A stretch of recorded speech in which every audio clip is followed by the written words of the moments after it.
Well, welcome everybody. It's great to see everybody again this morning. Thank you for everybody that was with us last night or who drove through the night to get here for this morning's conversation. We had a good day yesterday. For those just arriving, we talked about the president's role within the executive branch, starting with a focus on OMB and then talking about the president's relationship to the agencies.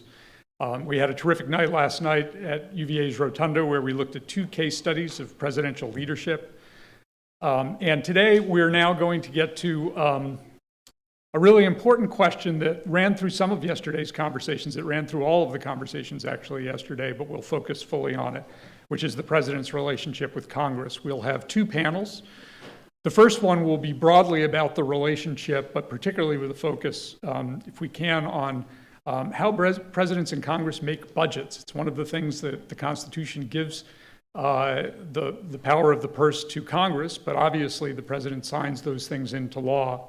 So it's a shared and complicated relationship and one that's getting a lot of attention. And then after that, we'll focus on the president's use of emergency powers, which we also heard yesterday flows back into the budget conversation, because when a president declares an emergency, suddenly they think they can spend money on lots of things. And Congress may or may not have something to say about that. We'll see. And then we'll break and we'll have lunch. And then for those of us staying, tonight is the 50th anniversary celebration, and we're delighted for those who can stay with us. I'll turn it over now to the first panel, and our host is Mike Emanuel from Fox News. Mike is the chief Washington correspondent.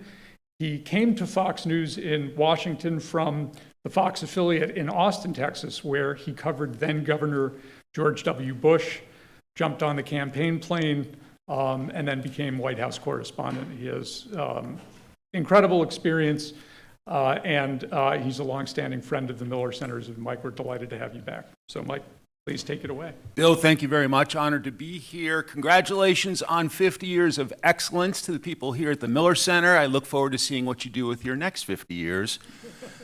We have a small but scrappy panel with some really smart people, so let's get after it. We're talking about Congress and the president. As we saw, Congress took a beating yesterday in some of the panels, and so we've got some experts here to break it all down. Alphabetically, Dan Meyer, Director of White House Leg Affairs, Bush 43 Administration, Chief of Staff to former Speaker Kevin McCarthy. He is a Miller Center Governing Council member. Sid Milkis, UVA Politics, White Burkett Miller Professor of Governance and Foreign Affairs, also affiliated here with the Miller Center. Louisa Terrell, Director of White House Office of Leg Affairs, the Biden administration. She is a Miller Center Senior Fellow. And Phil Wallach, American Enterprise Institute Senior Fellow. Welcome to all of you. So Sid, in terms of the growth... Yes, Mike? I'm caffeinated this morning. In terms of the growth of power of the presidency, you write that it's been happening for more than a century, going back to Wilson and Roosevelt. What's changed? Since Wilson and Roosevelt, or yeah. Well, slowly but surely, we get the birth of the modern presidency during the progressive era, embodied by the administrations of Roosevelt and Wilson. But there's a reaction to that in the 1920s, a return to normalcy, as Warren Harding called it. And it's during the New Deal, which I think is really a critical turning point in American politics, that you have a consolidation of the executive power that represents the modern presidency. And by that I mean the president, rather than the Congress or political parties, becomes, as Theodore Roosevelt put it in a kind of a beguiling and somewhat disturbing phrase, the steward of the public welfare. And the New Deal not only advances power in the wake of these emergencies of the Great Depression, World War II, but the modern presidency is institutionalized, and we get what I call the organic statute of the modern presidency, the 1939 Executive Organization Act, which creates the White House office, the West Wing, and the executive office of the president. So now what Roosevelt does by charisma and personal and political talent, people like Harry Truman and Eisenhower can do institutionally. I mean, I can say a lot of nice things about Truman and Eisenhower. Charisma is not, is not something that they really exuded. Now, if I could just take a couple more minutes, there's not a lineal development from the New Deal to where we are now. Mm-hmm. The New Deal created an executive-centered administrative state.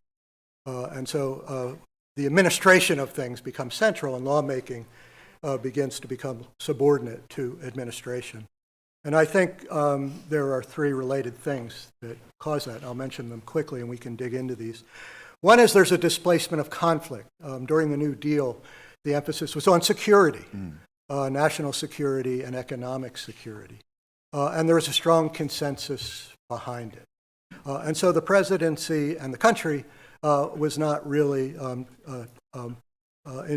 embedded in was not really agitated by polarization. In fact, if you from the end of World War II until the late 60s, you have a period which is the least partisan issue in American history.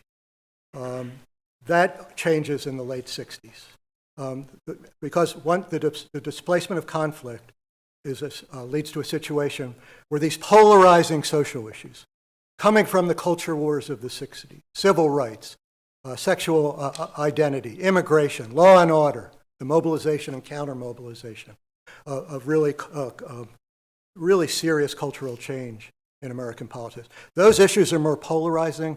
They're less subject to compromise. You can compromise over how much you should raise the age for Social Security. It's very difficult to compromise over reproductive rights or civil rights. And that leads to a situation of polarization, and Congress becomes kind of polarized by this whole hyperpartisanship. And both parties begin to look to the presidency, if I can use an analogy from Alexander the Great, to cut the Gordian knot of partisan gridlock and advance partisan causes. So I've mentioned two social issues, the looking to the president to cut the Gordian knot. The third thing, which I think is underemphasized, is that during the New Deal, you had one party that supported advancing the government, growing the government, and the other party, the Republican Party, to rolling it back, or at least keeping it from growing. What happens in the late 60s is conservatives come to the conclusion that coming out of these culture wars of the 60s, American politics has become, liberalism has so corrupted American politics, so denigrated it, that it's no longer enough to do nothing. Now it's time for Republicans to take affirmative action in defense of their values, and they do that in defense of national security, provocatively extended to homeland security. They do that with law and order, and they do that with civil rights by repurposing civil rights from the traditional causes of marginalized groups to things like religious conservative or anti-Semitism. The president head of the Division of Civil Rights, rather than talking about slowing down civil rights, as was the case with the Reagan and Bush administration, talks about a new paradigm whereby the Department of Justice has to take on new causes and which don't roll back government but expand. So what we have now is a battle for the services of the administrative state that was created during the New Deal. All right. Bill, you write about LBJ's mentor in the Senate, Richard B. Russell of the great state of Georgia, who bristled about serving, when it was suggested he served under 6 presidents, that he preferred to say he served with 6 presidents. Today it feels like a lot of lawmakers are resolved to the fact that they serve under presidents. What about that? They're pleased just to be in their presence. But I think the story that Sid just told, that I don't need to go over, has a lot to do with it. Power shifted to the presidency. That contributes to people's sense that legislators just aren't what they used to be. But something about the principle of geographic representation has also lost its juice over this century. That's coincident with the rise of the president-centered administrative state. I think that's partially because geography, I think, is much less important today. Contrary to what someone said yesterday, our country's become, because of mass communications and easy, cheap travel, much more intermixed.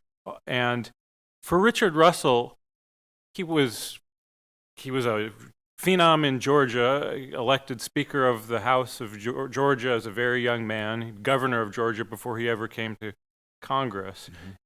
The idea that he could ever be anything other than a son of Georgia, the segregated state, the society that he came from, it was literally unthinkable to him. For all his presidential ambitions and the way his loyalty, for all the good and ill that it brought with it, he could never be anything other than a representative of the state of Georgia. And that creates a sense of true representation that brings a kind of legitimacy. I think as the parties nationalized and polarized and became more identifiable brands that get continuously redefined by the presidents largely, just the contribution of the individual legislators and their distinctive geographic constituencies is less important. This is a triumph of TR and Woodrow Wilson's vision of American politics as sort of a leader-driven mandate, right?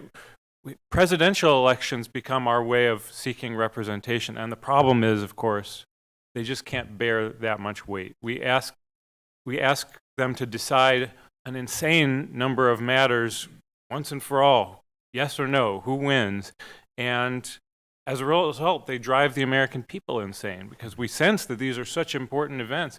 So this is really this is what democracy has cashed out to for so many people. Who gets elected president? And every time Donald Trump feels the need to remind everybody, I got the most votes. He just keeps repeating that as if it solves all problems and should carry everything in its ahead of it. Unfortunately, that with that diminished importance of Congress, both in practice and in our political imaginations, we have a hard time understanding where there's any place for compromise and accommodation in our politics. All right, Luisa and Dan, you are veterans of this conflict between White Houses and Capitol Hill. It is late September, so it's only a matter of time before we put on the screen Countdown to Government Shutdown. So at crunch time... It could be up there already. I haven't checked this morning. Luisa, what's it like when you're facing a deadline like this, interaction between the White House and the Hill? Yeah, good morning, and it's Morning. nice to be here. Look, part of this is like a tactical piece that's starting to happen, right? And process-wise, and we saw Shalonda yesterday, who was sort of a master of this, is there's sort of two trains running at the same time. There is the appropriators, and they're sort of talking to each other, trying to figure things out between themselves. There's different subcommittees, and that work is happening. But then really what happens, there's the second train, which is really then leadership and the White House come into it. And I can argue there are sort of goods and bads of having this sort of two-tiered process. But really what's happening is they're sort of taking that piece and then saying politically, it's sort of the politics come next after there's some back and forth with the appropriators. And I think, this sort of high stake piece that we see, I know Dan and I have lived through many like countdowns. What time is it going to go through the night? What are the memos that are going out to agencies to prepare? And I think at the end of the day, there has to be the political incentives and the wherewithal for that sort of final negotiation to happen between the White House and leadership and both sides. I've seen it where you have everybody's in the room together. I think here, part of the issue that I see that's different right now is, and Dan and I have talked about this a lot, is, both sides have to demonstrate to their constituents, their special interests, their base, that they have to fight really hard. And we're sort of used to that, and we've seen that, and you're trying to adjust. I think there's a new phase where not only do you have to fight, but you don't negotiate. And I think that's sort of a problematic place of where we are here. It's remarkable, right, that we're however many days, 10 days, a week away, and we're really in a posture where the issue is not to negotiate. And to me, that's different than we've been before, where it's been you should be fighting hard, but you can sort of fight in closed rooms and you can fight sort of out in the press. And now we're at a different stage where it's not to negotiate. And I think that's frustrating, right? Because there is this institutional memory and muscle that happens with appropriators, right? A long time ago, if you were a chief of staff, you'd fight like hell to make your boss get on the appropriations committee. I mean, that was the thing. Everything else was like, go do your little thesis class in other committees. But like, if you want to be the guy, go be on the appropriators. And I think, you know, there's real, you're seeing this kind of diminishment of committee power. And particularly for appropriators, that's a real tension, right? There have diminished roles. And I guess I would add to that, I think overall, this way in which the centralization of power in Congress is around leadership and not around committees, I think that's part of feeding some of the issues that we're having already. But Dan, I don't know what you I agree or agree disagree. 100%. And I go back to two words you said, which is the political incentives. And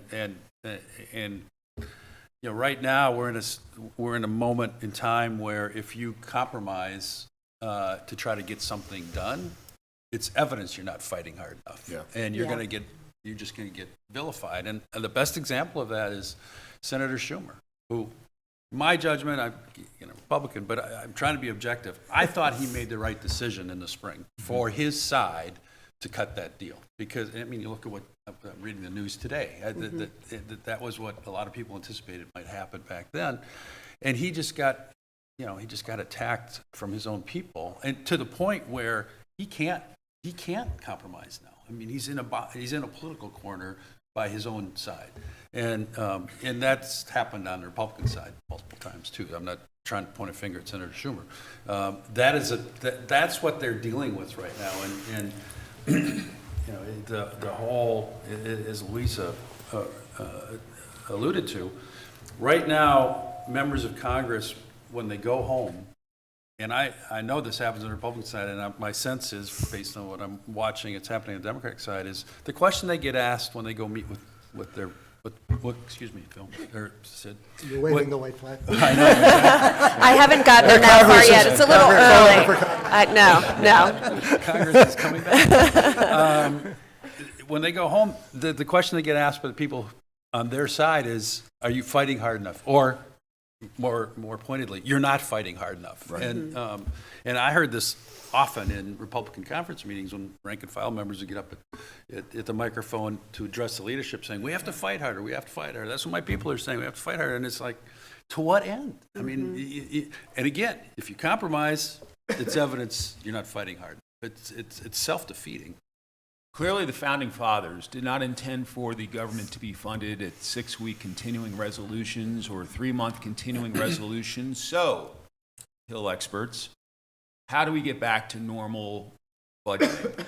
Dan, you want to take that one first? Well, I think there's multiple reasons it broke down in my judgment, but and Elise identify the problem. I mean, we're pretty much emasculating the Appropriations Committee, and she's right. Back when my early days, you know, I worked for a senator who I thought, you had a chance to get on appropriations, how could you pass that up? And I worked for a House member who worked hard to get, and did get on Appropriations Committee. It was the committee you wanted to be on, and now they are fighting almost every year to have relevance. And it's not, you know, it's to the detriment of governance, to say the least. The regular order process broke down, I think, for a few reasons. But most recently, we still were passing appropriations bills, you know, a few cycles ago, and I think we got into a situation where both sides started using the process, because these were must-pass bills, to load them up with your gotcha amendments. And so I know, you know, there, at one point when you know, there were amendments about, you know, removing Confederate flags, and you know, the Southerners and the Republicans said, we can't vote on that, we can't vote on that. And it's like, really? I'm from Minnesota. Like, you can't vote to not have Confederate flags. I didn't understand it at all, but it was a real sentiment, and they felt very strongly about it. So all of a sudden, and the other side too. We did, I mean, yeah. Republicans did the same thing. And all of a sudden, it grinds to a halt. You can't, okay, maybe we can move the Veterans Affairs bill, you know, that bill, but we can't move Commerce Justice because of all the social issue amendments. And that's one of the main reasons it broke down. And I don't know that, I think the way that gets fixed is there has to be there's one of two things that I think has to happen.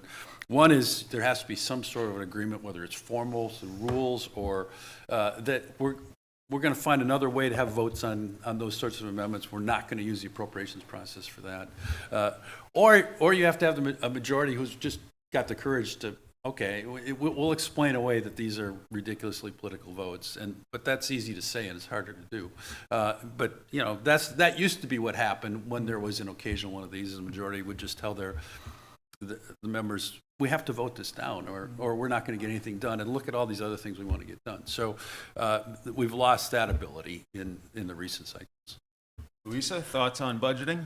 Yeah, I mean, I agree with Dan, right, that we have to pull out like the fights that you would have, like both when I was in the Obama White House and Biden around riders, right, which are these things. I mean, it sucked up all the oxygen, and it was everybody going to their corners. And that became when you were at that time when leadership in the White House were fighting, half the time you were doing that, you were really just talking about these political pieces that you were trying to extract from the process.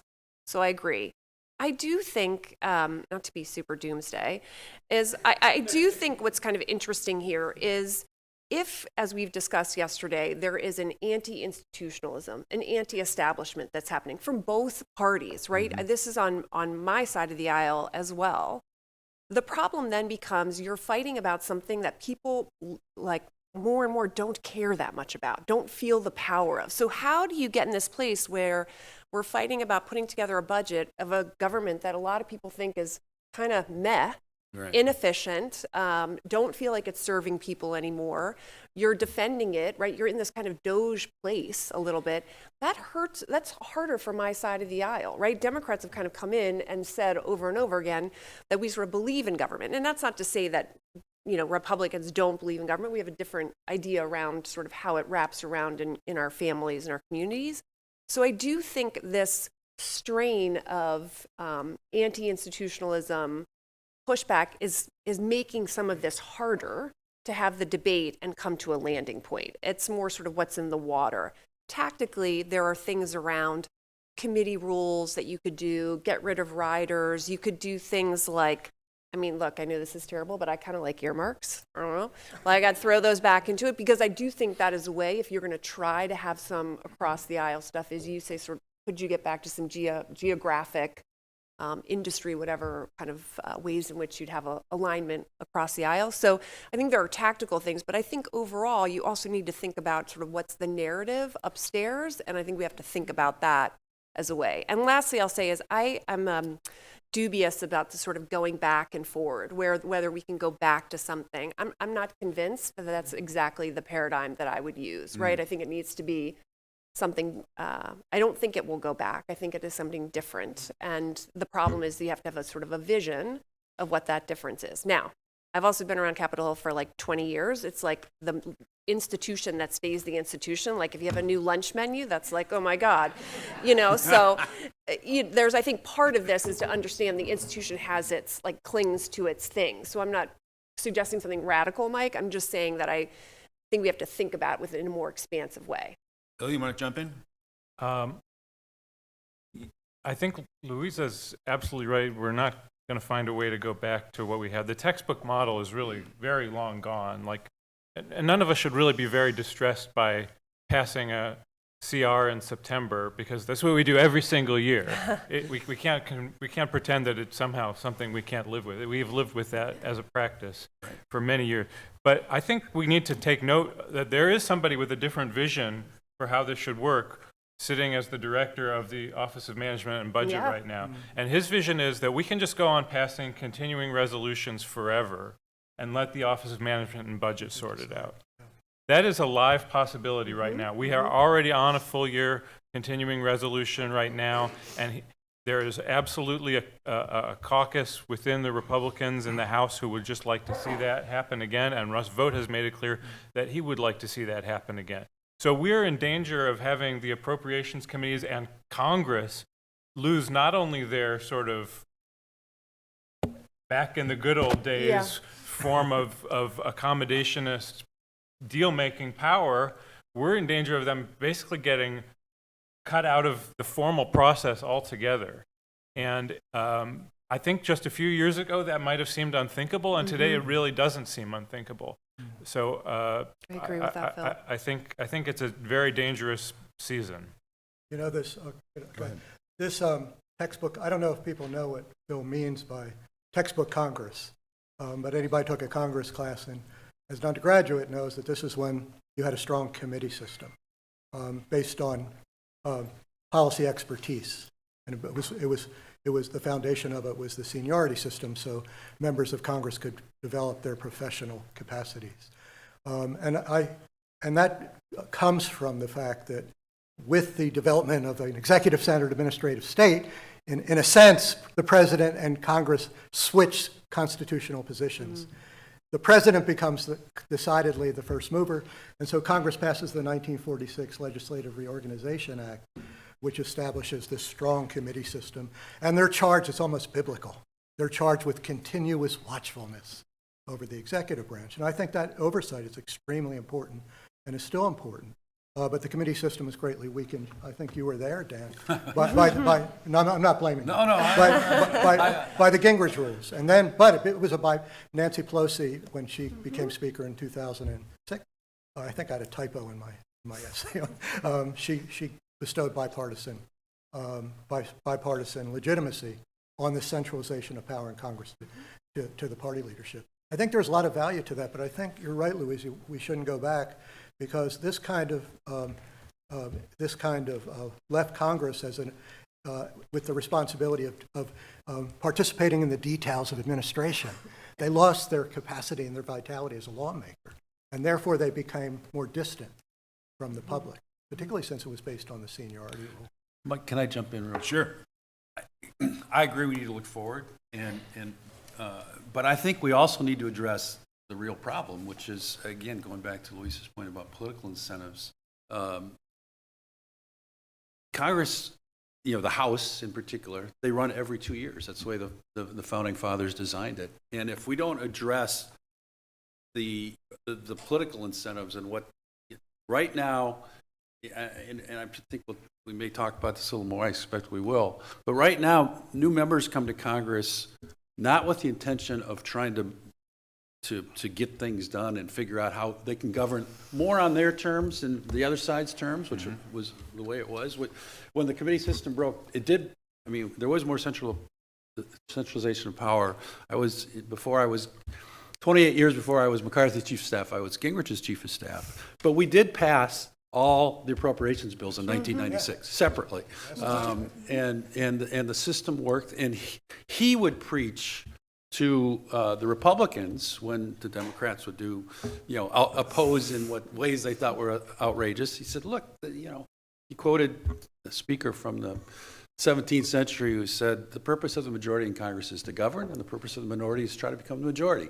And so it was like, tolerate the opposition. They have a right to do what they're going to do. And we've gotten to the point where there are so many forces in this. I think a lot of it is social media, where people now come in and they're not interested in trying to move the ball in their direction in governing. They're pandering to their followers on social media, and it becomes extremely hard to get things done because the House, at its substance, is a majoritarian institution. It's Senate to some degree, although it's 60 votes, but you can also have a lot more influence as a single member because of the rules of the Senate. In the House, you can't do anything without a majority. And so if you've got pockets if you're the majority in the House and you have pockets of folks who, our strategy is this, because I want to be able to be on TV or again, pander to my social media following, it's very hard to govern, which again, should be the purpose of trying to get the majority in the first place. Part of this power shift from Congress to the president, Sid, you write, most troubling, Congress appears to have forfeited the all-important authority to declare war. Now, I know Senator Kaine is due here any moment now. Here. And he's been pushing for years for Congress to take back that authority and perform that duty. What happened? I think we've had two stages of this. First is the Cold War, which creates a situation of where, with things like nuclear capacity, and fighting against communist proxies, the president demands more flexibility to take on the responsibility of the national security state, which is established in the late 1940s. And Harry Truman, and the first war where we don't have a declaration of war is the Korean War. In fact, Congress never acts at all because Truman justifies our Korean action on the basis of a UN resolution. And the UN treaty, he says, obligates us to interfere with Korea. And word goes out to the departments that the power to declare war is, and this is exact words, in abeyance, because Congress no longer declares war in advance. And in a press conference, Truman added to that debating debating national security issues in Congress, robust debate, is not a good thing for our position in the Cold War. The second thing I think that contributes to this is Homeland Security, which is a huge change. I don't think we talk, my colleague Phil Potter's here, he talks a lot about it quite a bit. This is a huge change because what this does, Homeland Security was hardly used as a term in American politics before 9/11. Sure. It's ubiquitous now, and what that does is extend presidential plenary power from foreign affairs to the homeland, and also engages the country in sort of perpetual war that doesn't involve wars very often against countries. We're fighting against an ideal, terrorism. There was some of that when we fought against communism, but there was the Soviet Union, there's China. There's China now, but it's not the same thing. So this constant state of war we're in now, as President George W. Bush said, requires preemptive action in the way that was not necessary before the demands of Homeland Security came on. Bill?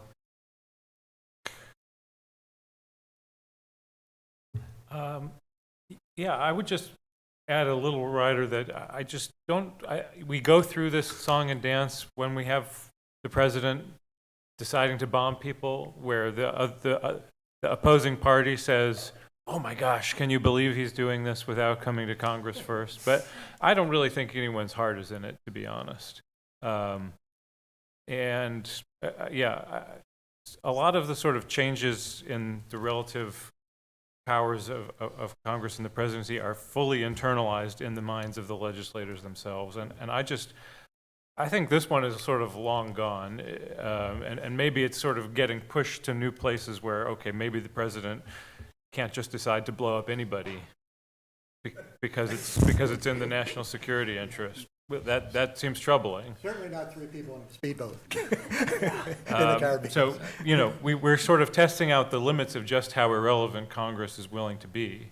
But the idea that they would ever become sort of the first mover again seems hard for me to fathom. Yeah, the war power resolutions never worked. To be candid, after covering the Hill for a decade, I got the sense that a lot of members didn't want to take that vote. They saw the Iraq war vote weaponized against people who voted for the Iraq war, and maybe some of them, maybe I'm wrong, I'll defer to you guys, but I think some of them are happy to sit that out. Ann? I mean, this is another example. Yesterday, the conversation mentioned tribalism in politics, and this is another example. Just what Bill's talking about. If the president of my party proposes it, I'll probably vote for it. But if it's the other party, boy, this is a horrible decision. How could this happen? and it, it's a sad commentary, but it's exactly what's going on. I would just also say, I think the politics have shifted on my side of the aisle a little bit about this. Like, I think about how the kind of debates we were having about it, like in the first term in Obama versus now with Democrats. So I think that it's, I agree with Dan, like part of it is, if my guy's in power, how do I approach this? I also think, Sid makes a good point, this kind of merging between Homeland Security, law and order, and the war powers gets smushy sometimes, and that makes it harder, a little bit of our guys on our side. But I see more, I think there is probably a little bit more appetite on my side of the aisle if you were going to be voting for this kind of thing. I think it was harder in the Obama side. But again, I agree, I think, with both Phil and Dan, that it's become now just something you're doing to either give your guy a check or to be the minority party. And I think the other thing is, part of this is politics in that, in campaigns, whether you're running a congressional campaign or you're running a presidential campaign, there are intermittent moments where national security and foreign policy have texture and feel and do something for your campaign, but lots of times really just not as how you voted on that is less and less becomes like a relevant way about how you're running a campaign. Again, I understand the Iraq War was a different place when we came in the Obama administration, but I do think that's part of the reason that, to your point, it's like, it's number 10 on my list. Like, it's just not number 1. Right.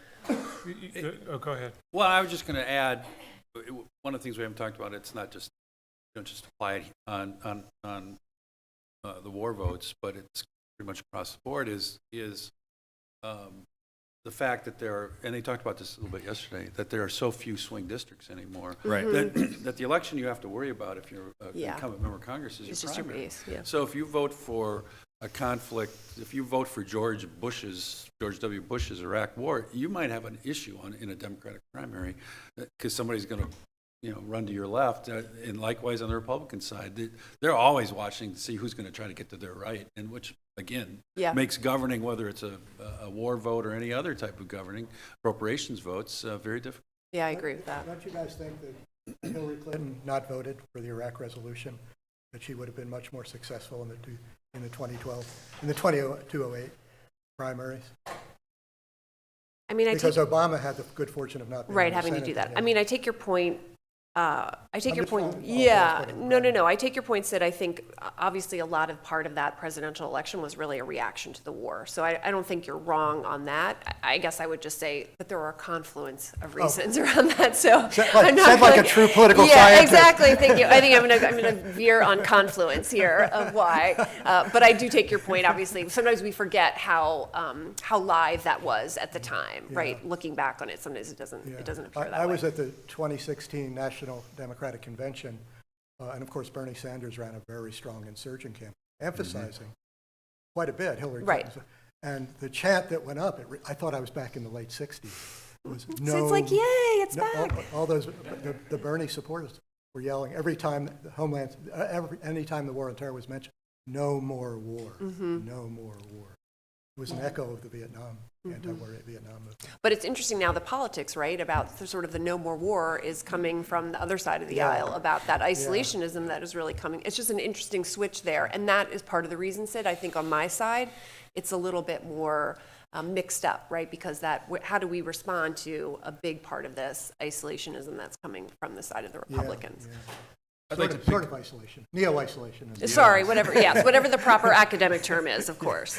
I'd like to pick up on a point that Dan touched on a moment ago, which is I'm old enough to remember a time when newly elected members to Congress came to town, sat in the back of the room, listened, observed, and, maybe the first couple of terms didn't really get talked too much. It was kind of like learn the ropes, and then as you get a little experience, we'll start to care about what you think.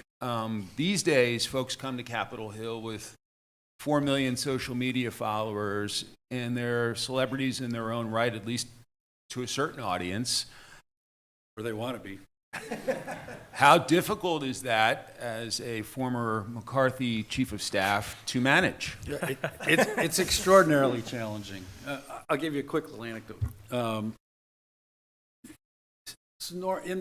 In the days past, I won't say the old days, but in the days past, it was often you'd come to Congress and your delegation, you'd meet with them and try to figure out, and there's a story of a member who got elected in late, 2016, 2018, something like that, and they had a meeting of the Florida delegation. I'm not going to name this member's name.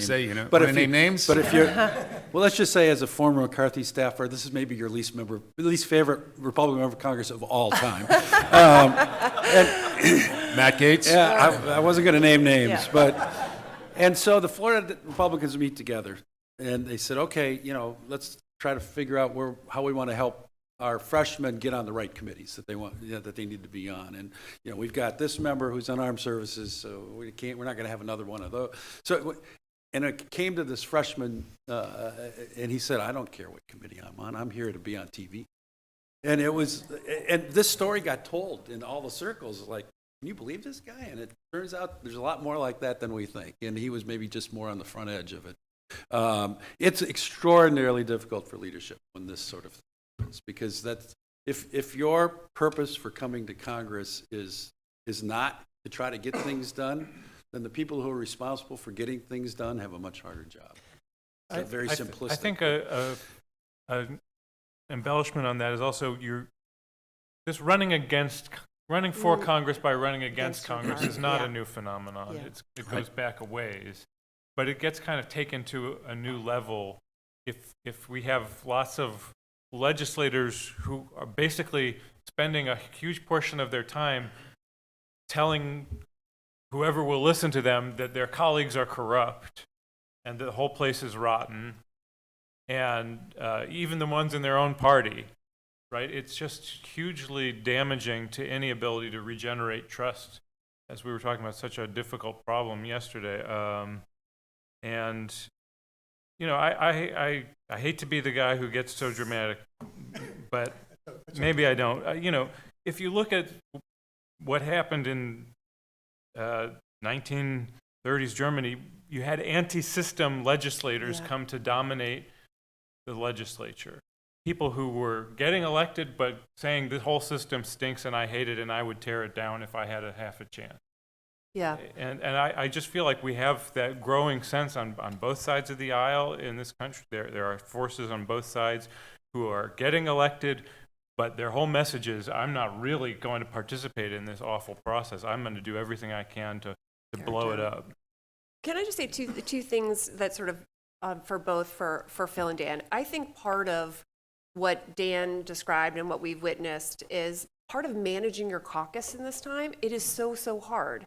So part of I don't know what's the exact right verb, but the way in which leadership now relies on Trump right now in this era, and I'm sort of using it neutrally, part of this helps them. They don't have to control their caucus. It's a very convenient and almost their last ditch effort because you don't have anything else, right? You really, that's very helpful right now for Thune and for Johnson, right? For different reasons, but it controls this somehow when they have a lot of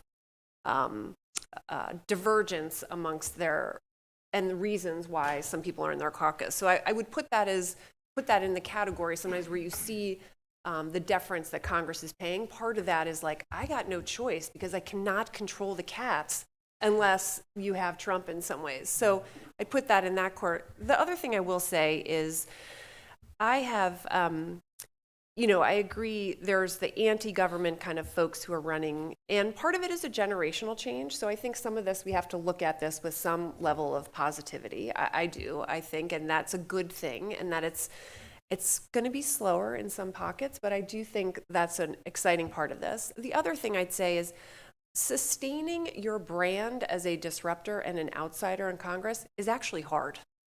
Right? There are some, one of my former boss, Senator Booker, came in at the time and he was like he knew how to use Twitter, and everyone's like, oh my God, Twitter.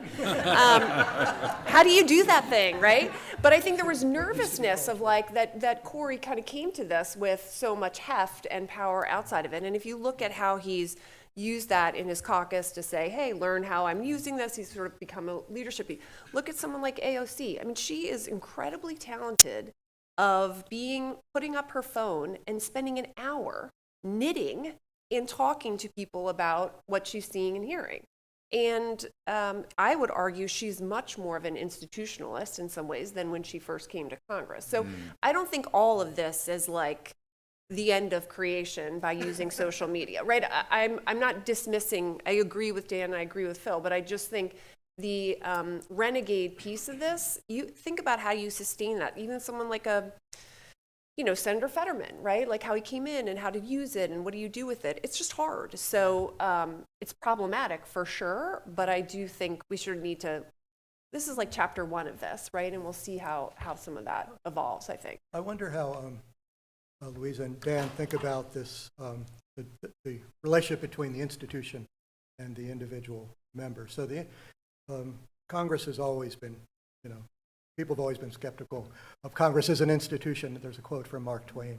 where he says he's corrupt and he's a member of Congress, but I repeat myself. So that goes back to the 19th. But there has been this dynamic that scholars of Congress wrote about up through at least the 1980s, whereby people dislike Congress as an institution. I think in Alan Stam's essay, he says it's 11% right now, the favorability for Congress, but they like their congressperson better. I guess primaries have cut back on reelection possibilities. But still, most incumbents are still reelected.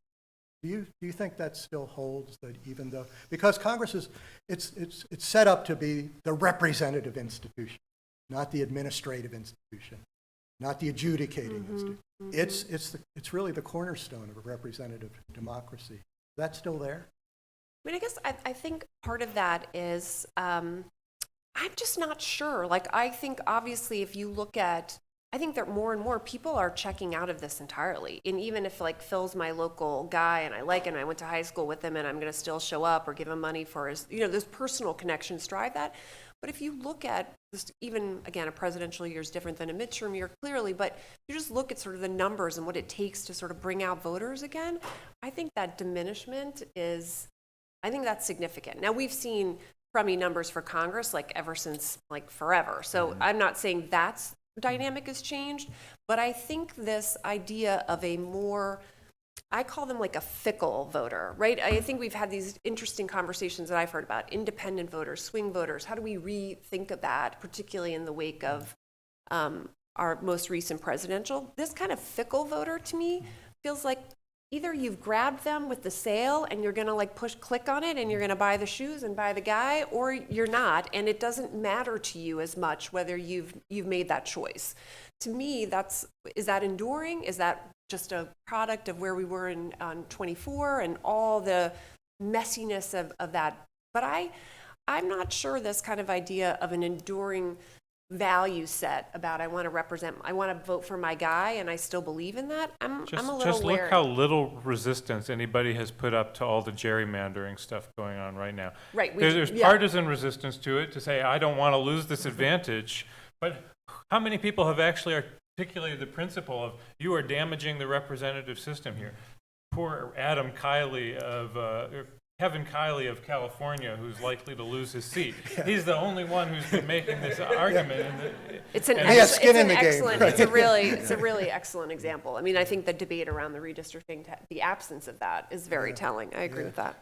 I will just say, in response to that, and I think, again, the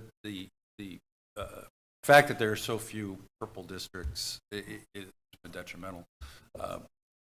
Making a case to the body politic on electoral, like structural issues, I've never seen work. Yeah, no one. I don't. People care about what's going on, like right then in and their there. lives, and it's kind of, that's interesting, but it's not something that still going to. You think that would, but I don't think that's something that they put top and center and when they're going to the voting booth. It is interesting to me. The conversation yesterday mentioned that we had some of the highest turnouts we've had in recent history. I think Doug Sosnick mentioning that at lunch yesterday in the 2020 and 2024 elections, which, I mean, people understand that there's a lot at stake. It's just that they're very polarized. And so it's, like we talked about tribalism, it's difficult to bring folks together, although I do see some swings back and forth. The dynamics, my side, a lot of the Freedom Caucus people who are tended to be the most difficult to try to manage. A lot of them are leaving Congress. Yeah. And so that. But don't you attribute, like, I look at those guys sort of leaving Congress, Dan, in some of the same ways that some of the moderates that had to leave after some of the negotiations we did during the Biden administration, right? Like, there seems to be, like, if there's no room for me to do these things anymore, I'm going to go. Right. So whether that's Freedom Caucus or whether it's Senator Portman, to me, they're of the same. Some of the rationale is sort of the same. So, not entirely, but some of the strands. Like, it's too hard to do this in this place. I mean, before I can be completely encouraged by an increase in turnout. I want to look at what happens in midterm elections. Yeah. There's one thing that happens with a modern presidency, which wasn't there until its existence, there's a great drop-off in congressional election, quite a difference between people who turn out for a presidential and congressional. Right. I believe there was a slight surge in 2022, but it wasn't much. I don't know. And As how many McCarthy's chief, that Americans surge don't even wasn't quite high enough. Yeah, All yeah. right. No, it was a huge surge. What are you talking about? It was a wave, Sid. It was huge. Come on. There wasn't a red wave. So after Congress has given up power to the executive branch, now when the president uses the power, there are folks on Capitol Hill who get frustrated like, hey, wait a minute. And so then they turn to the courts. So how do the courts react when Congress doesn't really put up a fight? You want to lead off, Sid? Well, sometimes they react very strongly. Now there's this new doctrine. I think it's new. Barbara Perry can tell me if I'm wrong. The important questions doctrine. Major thing. I don't know why I always say important. I think that's a hopeful major questions doctrine. And this was front and center in the court's overturning of President Biden's debt relief executive orders, which was based on the HEROES Act on dubious legal grounds. The burning question now, because the courts and this is important because the courts have come to be viewed as more partisan, particularly after the reproductive rights case, the Dobbs decision. Will they apply this this major questions doctrine? By the end of this panel, I'll get it right. The major questions doctrine to the tariffs. Will they take on this? Let's see if I can remember the international. Yeah, I learned yesterday you're not supposed to use No acronyms. no acronym. International Emergency Economic Powers Act. There we go. It doesn't even mention tariffs. It's a very dubious legal position for the president to take. So will they take that on? Will they use the major questions doctrine in overturning that law? If they don't, then the question becomes, well, are you really? Do you really have the blindfolds on when you're administering? Justin, they could say, well, this involves national security in some way. We're not. I think the deeper problem, if the court's since Congress is not acting, if the court's constantly getting involved, I think that's dangerous for the courts. And I think it's dangerous for democracy. And just to quote Lincoln briefly, in his criticism of the Dred Scott decision, he said, if the courts come to decide foundational issues like slavery, then we've sacrificed self-government to an eminent tribunal. And I think if we rely on the courts to save our republic, there's a real question about whether we have a republic. Bill? I totally agree. I think it's just such a pervasive habit in Congress to hope that the courts relieve us of having to sort through these difficult issues, right? When Biden did the student debt relief, there was a lot of anxieties about whether it might run into problems in court. But you had people arguing strategically that might be a good thing for us anyway. Yeah. Then we can rail against those awful conservative judges who took away debt relief from you. And on the tariff stuff, I think there's actually quite a lot of dissension in the Republican Party about whether these tariffs are a good thing or a bad thing substantively, and certainly a lot of discomfort about the process that's brought them about and the infinite flexibility that the president says he has with them. But they're just waiting. They're hoping that the Supreme Court bails them out so they don't have to have a fight that rends their party. That's a bad habit. Yeah, I would just add, to the extent that Congress has deferred to the president or can't get things done, so the presidents have seized the moment in utilizing executive orders. The courts, the way our system is designed, the way the founders designed it, they may not like it, but they do need to step up and do their jobs. They don't have 2-year terms.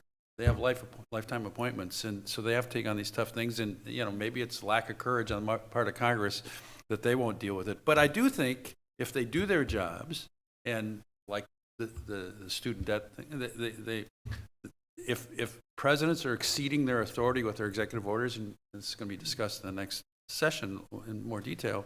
Nice producing. And the courts do the right thing if in those circumstances and strike them down. And then Congress, if you want that policy, there's one way to get it done is actually go back to getting it done through Congress. And so again, I tend to be the pendulum swings back and forth in politics, and we are definitely in a period where people are pushing the envelope on executive authority. But at some point, I'm hopeful that it goes back because it has to if you want these policies. I guess I would just add, I don't disagree with what they're saying. I do think we are in an unusual time because of the sheer volume and diversity of issues that are now in front of the Supreme Court, right? Like it was one thing if you were challenging, our student debt, but this is a whole swath of things, whether you're talking about tariffs, whether you're talking about how your government functions around Homeland Security. I mean, it is 14th Amendment. 14th, I mean, you're looking at so much here. So to me, that changes, it adds like a different kind of element in these times. I would argue, yes, if the court should be, I would like the court to see Congress fighting in different ways as much as they can. So yes, I think that matters. But I do think here we're in an unusual position where there's just the sheer scope of this and kind of what that means. And I think that this, I mean, Lord knows there's a whole industry of very, very smart lawyers sort of watching and predicting and know the Supreme Court so well. That is not my camp. But I will say this, I think the position that Roberts Court in is incredibly difficult. Like this idea is like, where is the line going to be drawn? How they do that? What are the zones that they say, yes, this is, whether it's around the firings, that has been something where the court seems to have signaled to give the president those kind of powers that he's exercising. So to me, that this feels very dicey to me. And this question of, it feels all the time that we're on this tipping point. What is too much for the court? What is too much? When have we gone across the line? I think this is a constant question of where we are in this. When is a sort of point of no return? And I think that's very hard in these politics to have the court be the person, the entity that is deciding so much of that. And the timing is hard. I mean, and you have a whole electorate. Like, I'm a lawyer, and there's like 140 something cases, and where they decided, and what appellate courts, and what. I mean, I don't even know all that stuff. If we expect like my mom to do it, again, my mom's lovely and smart. Yes. I don't think. Granted. How do you do that, right? So I just think as a moment in time and how you're managing the politics and the value side of this, very, very hard, and we should acknowledge that it has some abnormality to it. We've been challenged to come up with solutions, not just talk problems, solutions. I've got to go get some coffee. All right. Do we have solutions for fixing the imbalance of power between the executive branch and the legislative branch? Thoughts? Sid? I was going to say Dan. I knew this was coming my I know. way. Go, Dan. Best defense is a good offense. This is going to sound very abstract, but I've been arguing for like 3 decades that Americans had to disenthrall themselves from their dependence in the presidency.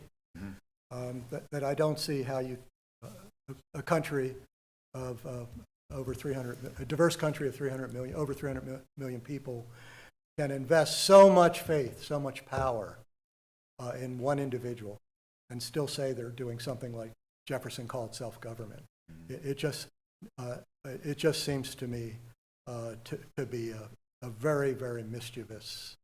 I understand how it developed as problems grew in the nation, and we needed the president to take on more problems. We saw 2 fantastic examples of that last night. But when it becomes a constant thing, when it's a routine thing, when people in Congress leave it to Stephen Miller to do immigration policy, and they do photo ops at the border, that is a very, very dangerous thing. And one of the odd things is that the American people have presidential amnesia.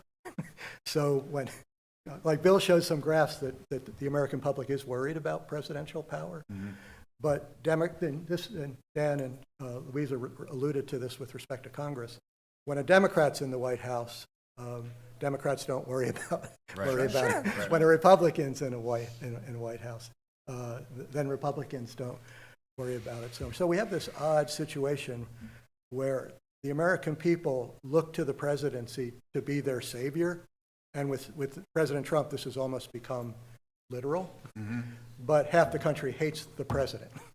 And I think that's a formula that's very, very dangerous. Is that your cell phone? Better not be. Nope, not me. So Dan, Tell President Trump I'm sorry. does it require a powerful speaker or somebody like that? You served under Gingrich. We've seen Nancy Pelosi on the other side. Powerful speakers. Is it going to take something like that to say we're taking back some of our authority, some of our power? Well, I mean, first of all, you can't apply a blanket statement. Circumstances change. Nancy Pelosi was a powerful speaker when she had Democratic majorities. She also, I mean, she did very well working with President Bush. Didn't work so well with President Trump, different types of people. How big's your majority? That makes a big difference. Right now, the margins are very narrow. I will give her credit. She was able to manage her caucus with a narrow majority better than Republicans have been in terms of having unity. I would make 2 points about where this goes in the future. And the point was made yesterday. I think Chris Liddell said, performance matters. And the conversation yesterday about faith in government is a function of performance, and I absolutely agree with that. Where I'm a little more pessimistic is the opportunity to show some sort of a unified performance. It normally only comes when there's a real crisis, and going back to Luis's point about political incentives, where the incentive is on a bipartisan basis, we need to solve this problem is more important than our tribalism. That happened, and I saw that up front. I was George W. Bush's head of legislative affairs when we had the financial crisis, and the leadership and the key players on the Hill all felt we need to solve this. We need to solve it fast. Yeah. And we did. I mean, from the meetings that Bernanke and Paulson had with the president, and then that night we set up a meeting with the congressional leadership to when the bill was signed into law was 15 days. And people, you don't get credit. We avoided a problem, and so everybody hates the solution on that one. But that's my point is a crisis will drive, in my mind, it almost takes that to prove that government can function, and it's because they're afraid of the consequences of the crisis is when it functions. And that is a pessimistic view, but it gives us a chance for performance and maybe provide some more faith in government. Yeah. I mean, Dan and I talked about this yesterday. I do agree that you can have kind of a catalyst for coming together, and it could be something that is sort of outside, bigger, requires that kind of cohesion. Now, you do have to have a shared value and fact set on what that crisis is, right? So even somehow the way that how we responded to COVID, as you've seen, people sort of saw it and experienced it differently and had different ideas. And so sometimes it was a way we came together, and sometimes it wasn't. So I agree with Dan, but we really have to think about what that kind of catalyst would be. I look at a couple things. I think certainly we have to also remember unified government is like your bank shot, right? And this is your time to drive.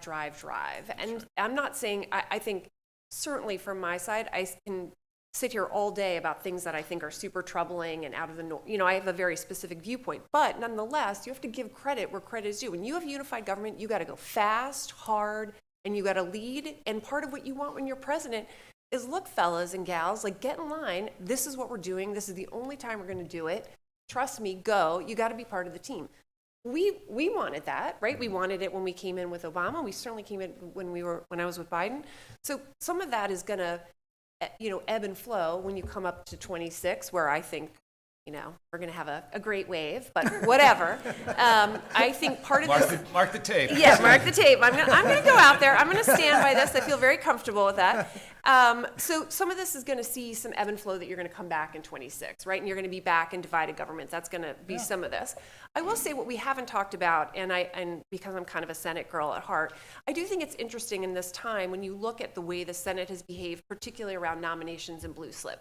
A lot of pressure on them to either get rid of the blue slip, which is a way that they do regional, how they figure out judges.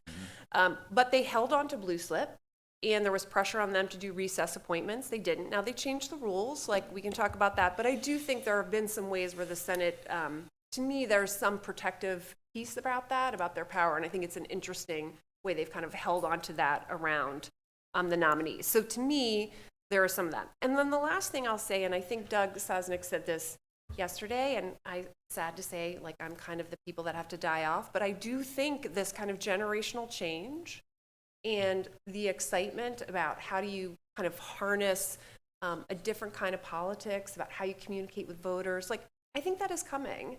And that could have some of the ways in which you'd have some renewed energy and understanding about like how government can work together. And you're going to see cross things about the efficiencies and the performance, like this abundance debate, right? It's bringing people from some different places around how you actually effectuate government. And so I'm sort of doomsday a little bit, but then I have moments of like the kids are going to save us. I'm just going to say. Phil, solution, go. I'll just voice some skepticism about the unified government as a solution, because look where your Inflation Reduction Act is today. It's largely rolled back. If we But that if was we bipartisan, Phil. I mean, part of that, like, you know. Not the no inflation. no No, sorry. I feel like this was the reconciliation. this trend of trying to do everything through unified government, which we are relying on much more for the sort of important enactments in the 21st century, just leaves us liable to going back and forth whenever the wind changes. It's not a way of working through our problems and settling it. So I'm with Sid. Unfortunately, I do believe that the only long-term hope for self-government is to disenthrall people from the presidency, and gosh, that is That is hard, not gonna be easy, hard yeah. work. You have to actually build up Congress as something appealing and attractive, people who have a different vision and are willing to stand up for it and make it appealing to the American people, quite apart from any ambitions on the presidency. And Yeah. you know, that's hard work. I don't know where we even start. I wrote a book 2 years ago. Why Congress? Please, available for purchase. Panelists, great job. Many thanks. Thank you, Mike. Thank you. Thanks, Tom. Thank you. It's a terrific panel. We'll come back in 10 minutes or 7, 8 minutes and start again at 10:15.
Welcome back in, everyone, for our final live stream panel. The final discussion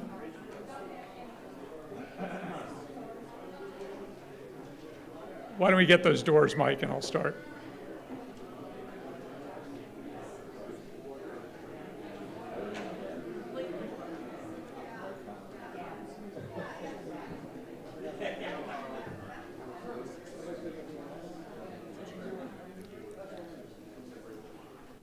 Okay, welcome back for our final live stream discussion panel.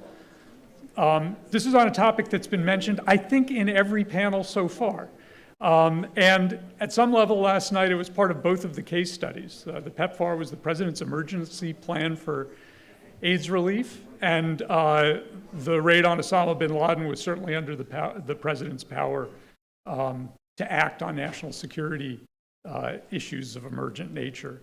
And so this is a topic that's been on everyone's mind, particularly at a moment where there have been lots of emergencies. We've got a terrific panel and a moderator who is very special to us at the Miller Center, Judy Woodruff, appeared with us here at the Lehrer Lecture a few years ago, which is named after our former board member and the founder of the PBS NewsHour, co-founder, Jim Lehrer. Judy, I'm just going to hand it over to you. You don't need much more of an introduction with people in this room or who watch us, but we're just thrilled to have you. So thank you. Oh, I will say one thing. I got up this morning and watched the NewsHour that I missed last night. And if you haven't watched Judy's series, America at a Crossroads, it's terrific. She did the second, last night was the second episode of 2 that she's done on Northern Ireland. The first is about lingering tensions, but the second was about the peacemaking process, and at some level, what we've done together the last few days is a small American version of that. So Judy, thank you for that work as well. And now I'll pass it over to you. Thank you, Bill Antholis, and thank you for the plug for America at a Crossroads and for the NewsHour. I'm delighted to be back at the Miller Center, and just delighted to be listening in on the program, the sessions that you've had over the last 2 days. We have an extraordinary panel now. We listened at the last panel to the evolution of presidential power, the rise of presidential power. And we have an extraordinary panel right now to talk about an aspect of that, and that is, as Bill said, it is the rise, or what's happened with emergency powers and the president. And let me just introduce the panel. I'm going to do it alphabetically. We're going to go across and bounce around the table. Ashley Deeks, Associate Counsel and Deputy Legal Advisor to the National Security Council in the Biden administration. She's at the UVA School of Law and the Miller Center as a Senior Fellow. Ashley, thank you. Eric Edelman, Undersecretary of Defense under President Bush 43. He's a Miller Center Senior Fellow. Senator Tim Kaine of the Commonwealth of Virginia, former governor of Virginia, and a former nominee for Vice President of the United States. Very glad to have you with us. Sai Prakash, who clerked the United States Supreme Court Justice Clarence Thomas. He's at the UVA Law School. He's also a Miller Center Senior Fellow. Russell Riley, White Burkett Miller Center Professor of Ethics and Institutions at the Miller Center, sitting here. Alan Stamm, University of Virginia Frank Batten School of Leadership and Public Policy, also a Miller Center Senior Fellow. We're meeting all the Senior Fellows. And finally, Phil Zelikow, who is Counselor to the Secretary of State for President Bush 43, that's George W. Bush, White Burkett Miller Emeritus Professor of History, and also here at the Miller Center. It is, as I said, a remarkable panel. We are so lucky to have each one of you with your expertise. So as we said, in the last panel, we talked about the rise of presidential power. And we're talking about emergency powers. And I want to start by just asking, what is an emergency power? Ashley, I'm going to come to you first. How is it different from all the other powers that a president has? How does it stand apart? What's different? So I tend to think of emergency power as a description of a kind of power that gets used in specific circumstances It often refers to power used by the president, but I don't think that necessarily has to be the case in our system of government. Congress actually has emergency powers, for example, to declare, to suspend habeas corpus. The states themselves have a certain emergency power. They can engage in war when they're actually invaded. There is no provision in the Constitution that specifically gives any of the branches an emergency power as such. And there's therefore no fixed definition of what counts as an emergency power. There are clearly statutes that use that phrase. We can talk about how those get triggered, but there is no sort of fixed definition of emergency power. I think the general idea is that this is a power that an actor needs to use quickly, needs to use in the face of an imminent threat. But it is different from an executive order, for example, in that presidents use executive orders for all sorts of things. One of the things they use them for is sometimes to declare emergencies, but that's a form question. I think it's important to clarify that emergency powers are different. Anybody want to add anything to what how an emergency power is different from anything else? Phil? A classic way of describing an emergency power is it's the time in which you are in a state of exception. A state of exception to the ordinary way power is wielded that's caused by some extraordinary crisis. And in a way, it's useful to kind of remember that classical definition, because the issue today is whether or not the United States is drifting towards being in a permanent state of exception. A permanent state of exception. Something. Anybody else on I'll just say defining? to Senator? Phil, I think Ashley's done a good job on the power side. The question that I'm really interested in is what is an emergency? Using one of the statutes, the IEPA statute that was passed in 1977, it's been used 69 times by presidents. Since then, it had its origin in the Trading with the Enemies Act that was World War I. But the definition of emergency is now being stretched far beyond what we would think of as an emergency. So here's what IEPA says. An emergency is an unusual and extraordinary threat which has its source in whole or substantial part outside the U.S. to the national security, foreign policy, or economy of the United States. We're now in a period where Brazil's prosecution of its own president has been deemed by our president to be a national emergency that leads him to be able to assess a 50% tariff on Brazilian products. Is another nation prosecuting its own president an emergency for the United States? Of course it's not.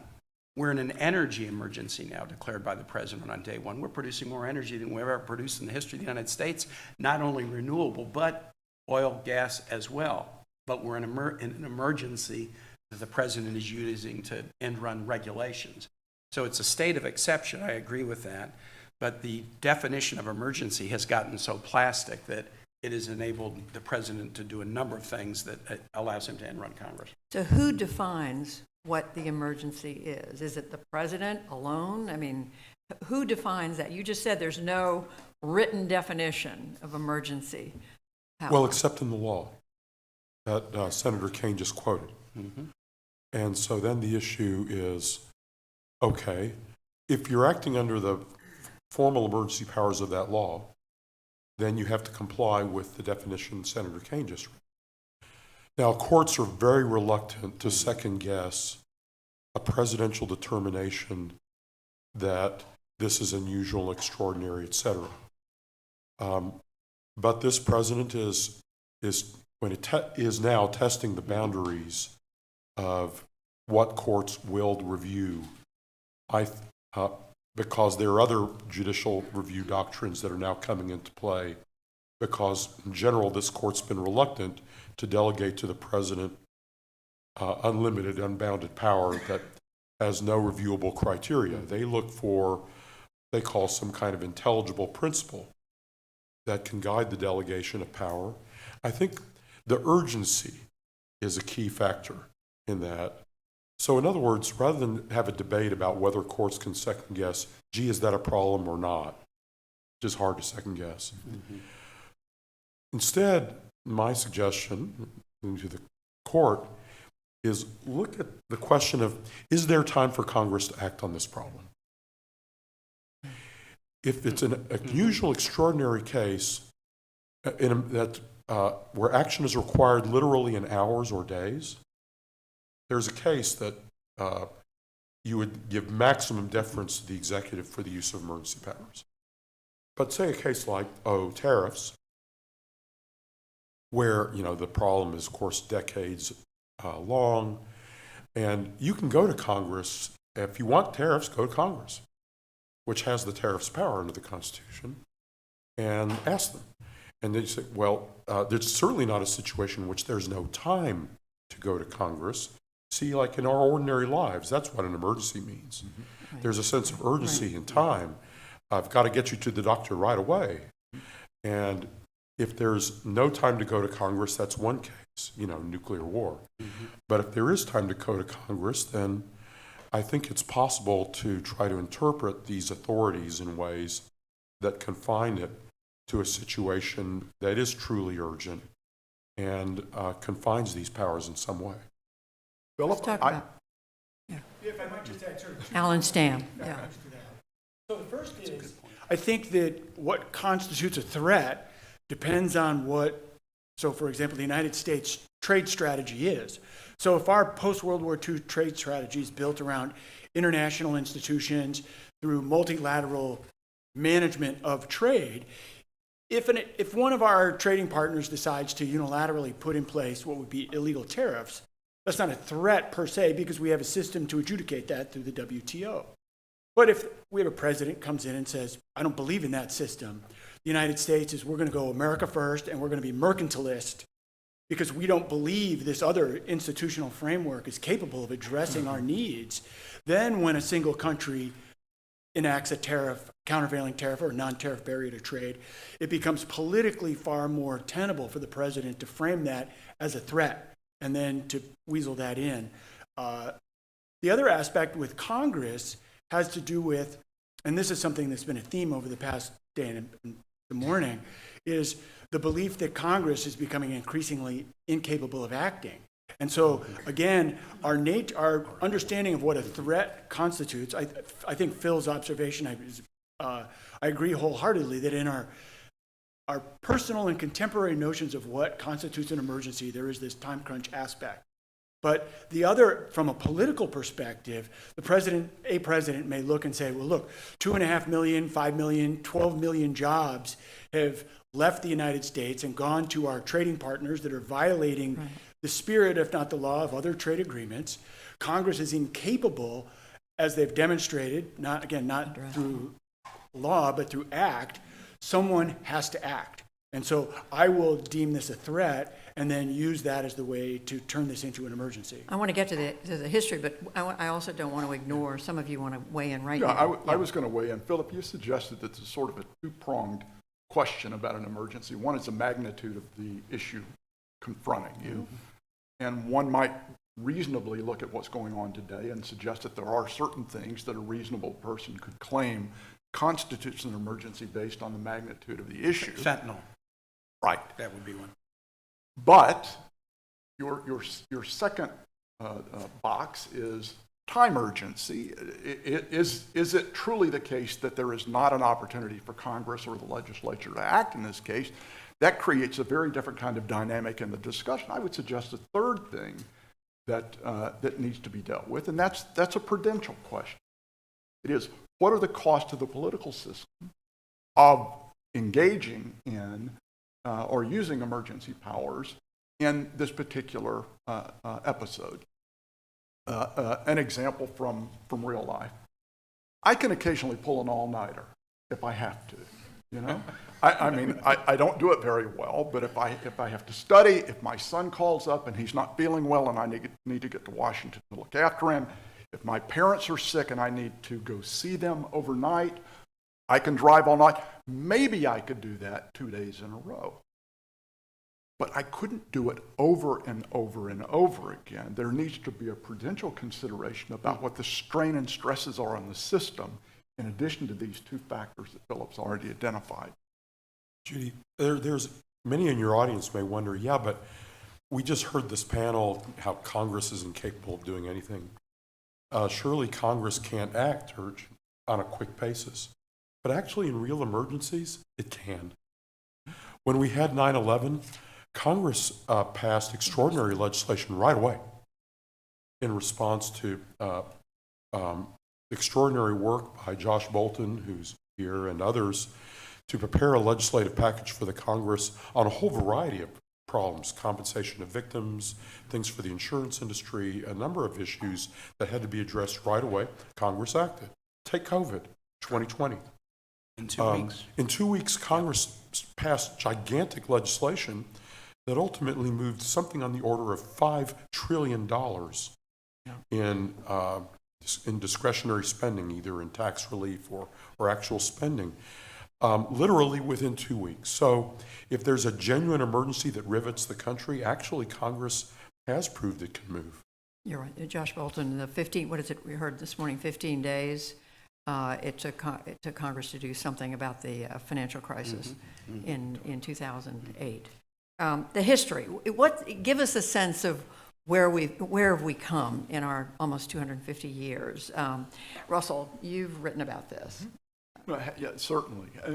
I produced a piece for the Washington Post in March or April, and a lot of that writing has become more standard in our discussions now. But the question that I was being asked by colleagues and seeing in the press was, have we been here before? Have we been in a situation, people looking around and seeing the sort of muscular exercises of presidential authority? Have we ever seen anything like this before? And I reflected, and I said yes, but that in fact we have seen extraordinary exercises of presidential power, and most of us are familiar with this. I mean, the most celebrated instances of presidential authority are associated with crisis government. Abraham Lincoln, Woodrow Wilson, Franklin Roosevelt, George W. Bush. So these are instances where we've had very robust exercises in presidential authority. But look at the circumstances in which those authorities were exercised. What were the nature of the emergencies, and do those constitute, do those precedents, what we're experiencing today, are those precedents matched? And I think probably the answer is no. The Civil War, the disunion, a war over disunion.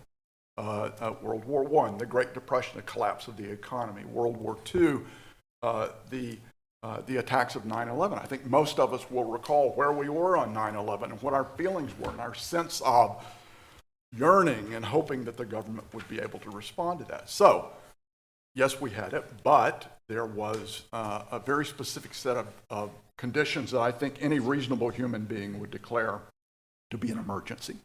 The second but was, never before has Congress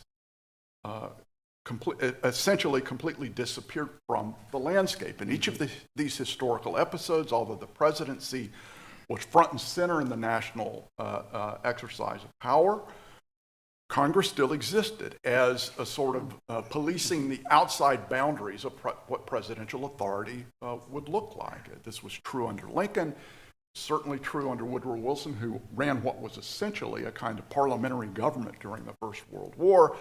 It was true during Franklin Roosevelt's term. I was astonished when I looked into this to discover that Roosevelt had vetoed over 600 pieces of legislation during his terms in office. Almost 1/4 of all the vetoes ever issued by presidents in American history were under Franklin Roosevelt's term.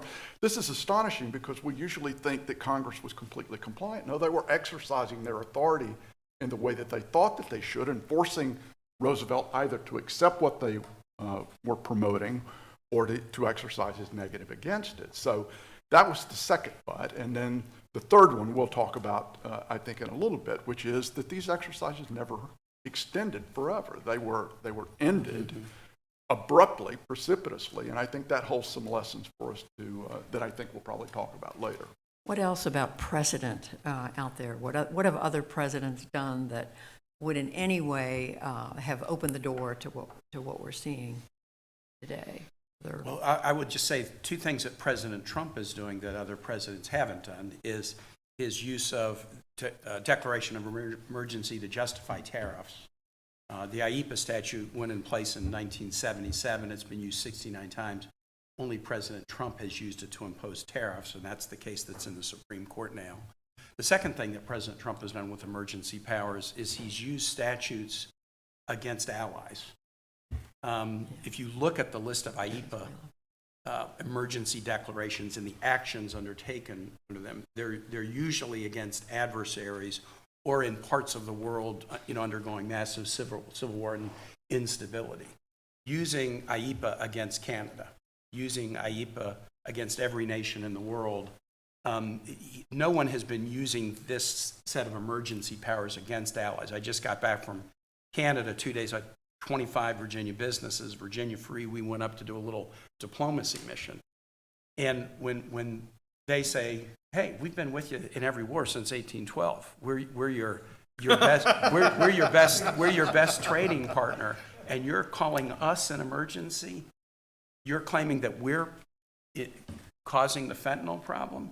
28,000 pounds of fentanyl was seized from Mexico coming into the United States in the most recent recorded year. 43 pounds was seized near the Canadian border, might have come in from Canada, or it might have been here going into Canada. More fentanyl goes from the U.S. to Canada vastly than from Canada to the United States. And so the two, I think, new iterations of this emergency power thing that President Trump is undertaking is using IEPA for tariff imposition, but also using emergency powers to go after not just adversaries, but allies. Judy, can I just add Eric. to something that Senator Kane just said, because it's the part of this that concerns me the most, and which actually my professional background provides me with some insight into, which is the first two invocations of emergency by the president were the Pull your mic a little closer. were the one on the border in the first instance, and the second was on narco trafficking and going after Tren de Aragua and other cartels. This has allowed the president to start to blur the line between the use of the military for military operations into law enforcement. And, we've had 2 days of discussion about the public being concerned about government being unable to do things. And one of the things I observed in my time as Undersecretary of Defense is the degree to which, because the military almost uniquely is capable of doing things, we tend to reach for that instrument in times of emergency, whether it's the appropriate instrument or not. I remember, I'm looking at Josh Bolton, and I know he will recall as well, when Hurricane Katrina took place, the whole question of invoking the Insurrection Act, using the military to help in Katrina. I remember talking to the then Secretary of Defense, Don Rumsfeld, because I was very concerned about our doing that. And he said, look, the president's given us $750 billion to spend to defend the American people. Can I really tell him, no, I'm not going to? And I get that, and I think I understand that very well. But what we've now got is a situation where we've got a very large flotilla sitting off Venezuela. We've had 3 strikes on alleged drug boats without any explanation of the evidence or the legal rationale for the use of military force, in pursuit of what is essentially law enforcement. I mean, typically before January of this year, we would have had the Coast Guard intercept these ships and take, whatever drugs, if there were drugs on them, off. It's not even clear all these ships were actually drug ships. I'm hearing from colleagues in the Department of Defense there's enormous concern among officers about whether they're executing legal orders or not. And all of this is, I think, normalizing a use of the military that could potentially be used inside this country in ways that, are very worrisome. We've seen it in Los Angeles, we've seen it in DC, and to the uses to which these emergencies are being put, I think are very troubling. Ashley. I would just add, I think, 2 other things to think about in terms of the differences. One is that one is the sheer quantity of the number of emergencies that the president has invoked. So 8 in the first 100 days is notably higher, I think, than past presidents. And the other is that a number of them seem very focused on more focused on domestic policies than international relations, immigration, building the wall, energy deregulation, partly because the executive didn't think it could get what it wanted from. Yeah.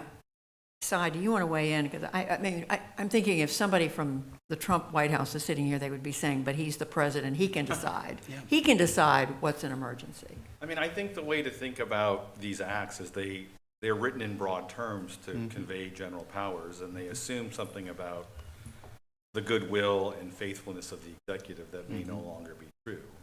So they imagine someone is honestly thinking about whether to invoke these statutes, as compared to a situation where I think the president is viewing these statutes as just options to invoke whenever he wants to do something. So for the president, it's not IEPA, it's the Powers Act. Yeah. Right? I have power, and if I just say some magical words, open sesame, or whatever the magical words are, I can access these powers. And, you know, I think he thinks these are important issues. I don't deny that, and they are important issues, but it's not obvious that they're emergencies. And to go back to Philip's point, I think the court should look more carefully at these declarations. I don't know. There's been a tradition. I think Look more closely at what? I'm sorry. They should ask whether there really is an emergency within the meaning of the statute. Philip said there's, you know, the statute has words, and he's right. And Senator, I was going to promote the senator professor. The statute talks about the statute. The statute talks about unusual circumstances. There's nothing unusual about some of these crises, right? And to say that there is just to, you know, pay no attention to the statute. So I think Congress needs to do a better job of writing its statutes, maybe putting more teeth into it, and then tell the courts, we want you to review this. We don't think it's the president's judgment alone. Because what we're talking about here is statutory authority. The president's not claiming constitutional authority to do anything, as far as I can tell. He's saying he doesn't need to because these statutes are written in such broad terms, and he knows that if he invokes them, 50% of the country will support him no matter what. And he would also say, and the statute enables Congress to challenge me if they want, and I have been filing challenge after challenge, and I can get a majority in the Senate, which is all I need, but the House has locked it up. For those of you who haven't followed this, these are privileged motions to challenge a president's declaration of emergency power, meaning you are guaranteed a floor vote, simple majority, can't be filibustered, can't be hidden in a committee, and you're guaranteed a floor vote within 10 or 15 days. But the House is so afraid to take up bills challenging presidential emergency declarations that they did this. The challenge ripens within 15 days. So the House said, for purposes of this statute, we are in a single day that lasts from now until the end of this term of Congress, because they want to shield their members from votes that might challenge the presidential emergency declaration. But the president could say, my job is to declare. Congress, if Congress wants to, can under the statute, can challenge my emergency declaration, or a court that has had to grapple with what is cruel and unusual punishment. It could grapple with what is an unusual and extraordinary threat. Thus far, the courts haven't done it, but your point is maybe courts should have to, just like they have in other similarly vague language. Judy, let me tell a story of a positive example that's a little empathetic to a president.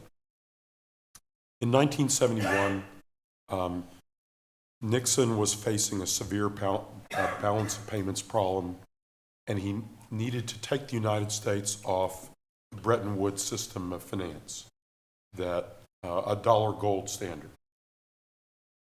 In doing that, there was a risk that there would be a really sudden, sharp depreciation of the dollar.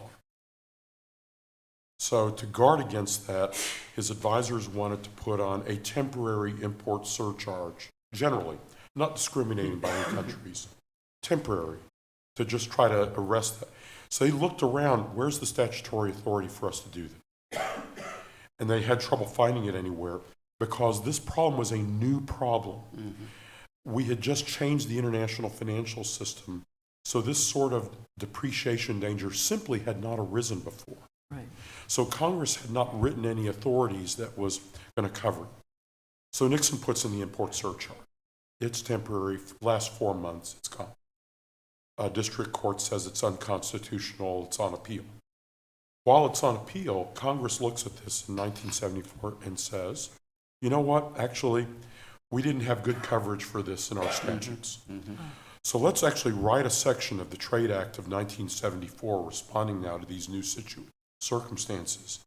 And what they did is they wrote a section that mapped onto what Nixon had done and put into the statute that in a situation like that's going to mess with the dollar, the president has the power to do something temporarily up to X amount, with this and that procedure that basically picked up on what Nixon had done, put it into statute, and patched up the gap in powers. Even at the that had same time emerged. as he was under impeachment proceedings. Correct. They recognized that Nixon Yeah. was right and he'd identified a problem that So, needed to be solved. In this case, what you're seeing then is a little bit of a dialogue in which the president had to use unusual, kind of strain his authority to deal with a sudden unexpected situation.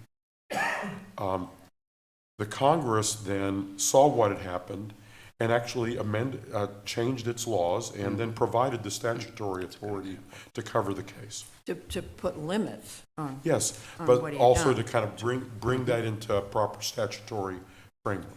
Can you see that, I mean, is it possible we could see that kind of congressional coming back in after the fact and writing more specific language? Give you an example. In some of the around some of the things happening now? There is a bill that is a Grassley-Cantwell bill that would be more restrictive on the way the president is imposing tariffs. And so, yes, the answer is people are looking at this. Will we do it? Do we have the capacity to do it? But it is a bipartisan bill that looks at the way the president is using tariffs and tries to claw some power back to the branch to whom the Constitution gives the trade power. Ashley? So that seems great and right, but of course it will need 2/3 majority in both houses. And that, of course, has also proved, to override the veto.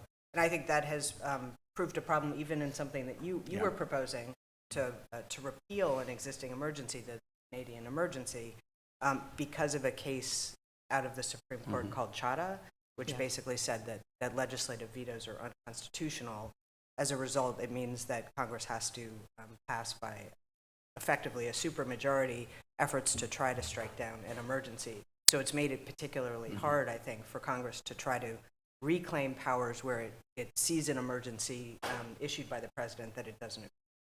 So let's talk about limits. We're talking about Congress, that's one, the courts, the private sector. I mean, what are the limits to a president doing what he or she says, this is an emergency, we need to do this? Where are the limits out there? How quickly can they act? Could they act? I mean, what's out there? I mean, I think the problem is these statutes don't have time limits, right? They just say the president can do something when there's an emergency and there's no time limit. And to go back to Philip's point, of course they can respond 60 days, 6 months later, and if they haven't, there's no reason for the emergency to continue. I think what Congress ought to do is it ought to say all these emergency declarations last no more than 6 months. And then the Congress will decide whether they ought to continue or not. And when there's a real emergency, Congress presumably will act. And when there isn't, the policy will no longer apply. And I think the problem is that we have emergencies from 40 years ago, right? So it's not, it's. What do you mean from 40 Or like years? there's some declaration made 40 years ago and no president ever undoes it. Yeah, And of Congress the does it. 69 uses of IEPA since 1977, 39 are still active. President Carter's declaration, I think, during the hostage event, That's still, it's still in effect. Right. is that the way we should be doing business? No, I think size, right. There's no reason why it can't be time limited, right? Yeah. Because there's no reason why Congress, I mean, you could even say, look, it's, 6 months after Congress first, comes back into existence, the emergency ceases, right? So if for some reason Congress can't meet, then that's taken care of. No one in Congress even challenged a presidential IEPA emergency until 2023. Why So is from that? 77 to, because I think the uses of the emergency power were generally Congress said, you're right, this is a problem. And so they didn't challenge. It was only in 2023 a challenge for one of the Biden administration's actions that started Congress saying, wait a minute, the statute gives us the ability to challenge. We've done about 5 challenges thus far in this year, and I think I have about 9 queued up for floor action in October, challenges to emergency actions of the president. And I'm not expecting to win them ultimately in the House, and certainly not at a veto-proof majority, but I am forcing people who are saying, man, I wouldn't have done that. I'm concerned about that. Well, okay, then vote on it and tell your constituents whether or not you agree with it or not. And I also think that these emergencies are what might be called retail emergencies. I mean, these are the exercise of presidential power within a fairly narrow range of activity to respond to a particular kind of crisis, which distinguishes it from the kinds of episodes of wholesale crisis government that we Civil saw War. under like Lincoln and, Yeah. and Wilson and Franklin Roosevelt. Limits, what other limits? I mean, the courts, what about, Cy, what about the role of the court? Well, I mean, Philip's involved in litigation. I think the courts, there's a chance the president will lose the tariff case and other cases as well, because the court has said that we don't lightly read statutes, Congress, as if they gave major powers to executive branch. And there's also justices who've talked about the non-delegation doctrine, which is the principle that Congress can't delegate its legislative. Pull your microphone closer, we want to hear you. You didn't miss anything. I said the court, you know, there are justices who've talked about the major questions doctrine, which is a doctrine which says that we don't lightly construe statutes as if they delegate powers to the president. And then independent of that, there's this principle, constitutional principle, that Congress simply can't delegate legislative powers to the president. And one might suppose that that's how the president is reading IEPA, as if it gave him the power to tax the American people. And so I think it's possible the president will lose this case, and I'm not sure it will chasten him, because there's a possibility that presidents just choose to do things, and if they lose, but at least they tried. But if the court doesn't stop the president, then we'll all suffer for it. Your audience should know this tariffs case is the most important test of presidential power since the Truman administration. Every law school student has to read Youngstown, Sheet and Tune. This is a case on that scale, and actually in substance bigger than Youngstown. The president has centered it, and I am deeply involved in the tariff litigation and working right now on the briefs in the case. And if you read the things the president has said to the court in his pleadings, which are extraordinary, like last year, this country was dead. If I don't win this case, the whole country's going to go down the toilet. It may sound like, oh, he didn't really say that. It's even being repeated right now verbatim in the government's brief before the Supreme Court. So he's putting enormous pressure on the court in a case in which we're now, the tariff revenue is now an extraordinary thing in our whole fiscal policy. They're leaning more and more on the tariff revenue to take the place of the ordinary congressional tax system, because their fiscal policy situation is difficult. And if they lose the tariffs case, I don't think this is widely understood. If they lose the case, the government has to give the money back with interest. All the money it's collected. And it's collecting hundreds of millions more every day. So the scale of this case is hard to exaggerate. Cy is a very knowledgeable judge of the court, and I think there is a substantial chance the president will lose this case in the court. I can argue it either way, but I think there's this, and Tell he's us made what it the the breakdown centerpiece. is going to be. It's the centerpiece of his entire foreign policy as well. Yeah. And then it's 3/4 of the tariff revenue is coming off the IEPA-based tariffs. You have all these things that he's done, and all of this simply will collapse. That whole edifice. Well, correct me if I'm wrong, but I believe that Treasury has no clue how they would actually funding all. There is no plan. What's happening now is word has gotten around that you can get your money back. So all the importers are now already starting to file claims based on the outcome of the litigation, then there'll be a gigantic backlog of claims with Customs and Border Protection that will create this gigantic administrative burden of processing the repayment of millions of claims for wrongly. It's basically the same thing that happens when you win in the tax court appealing a tax.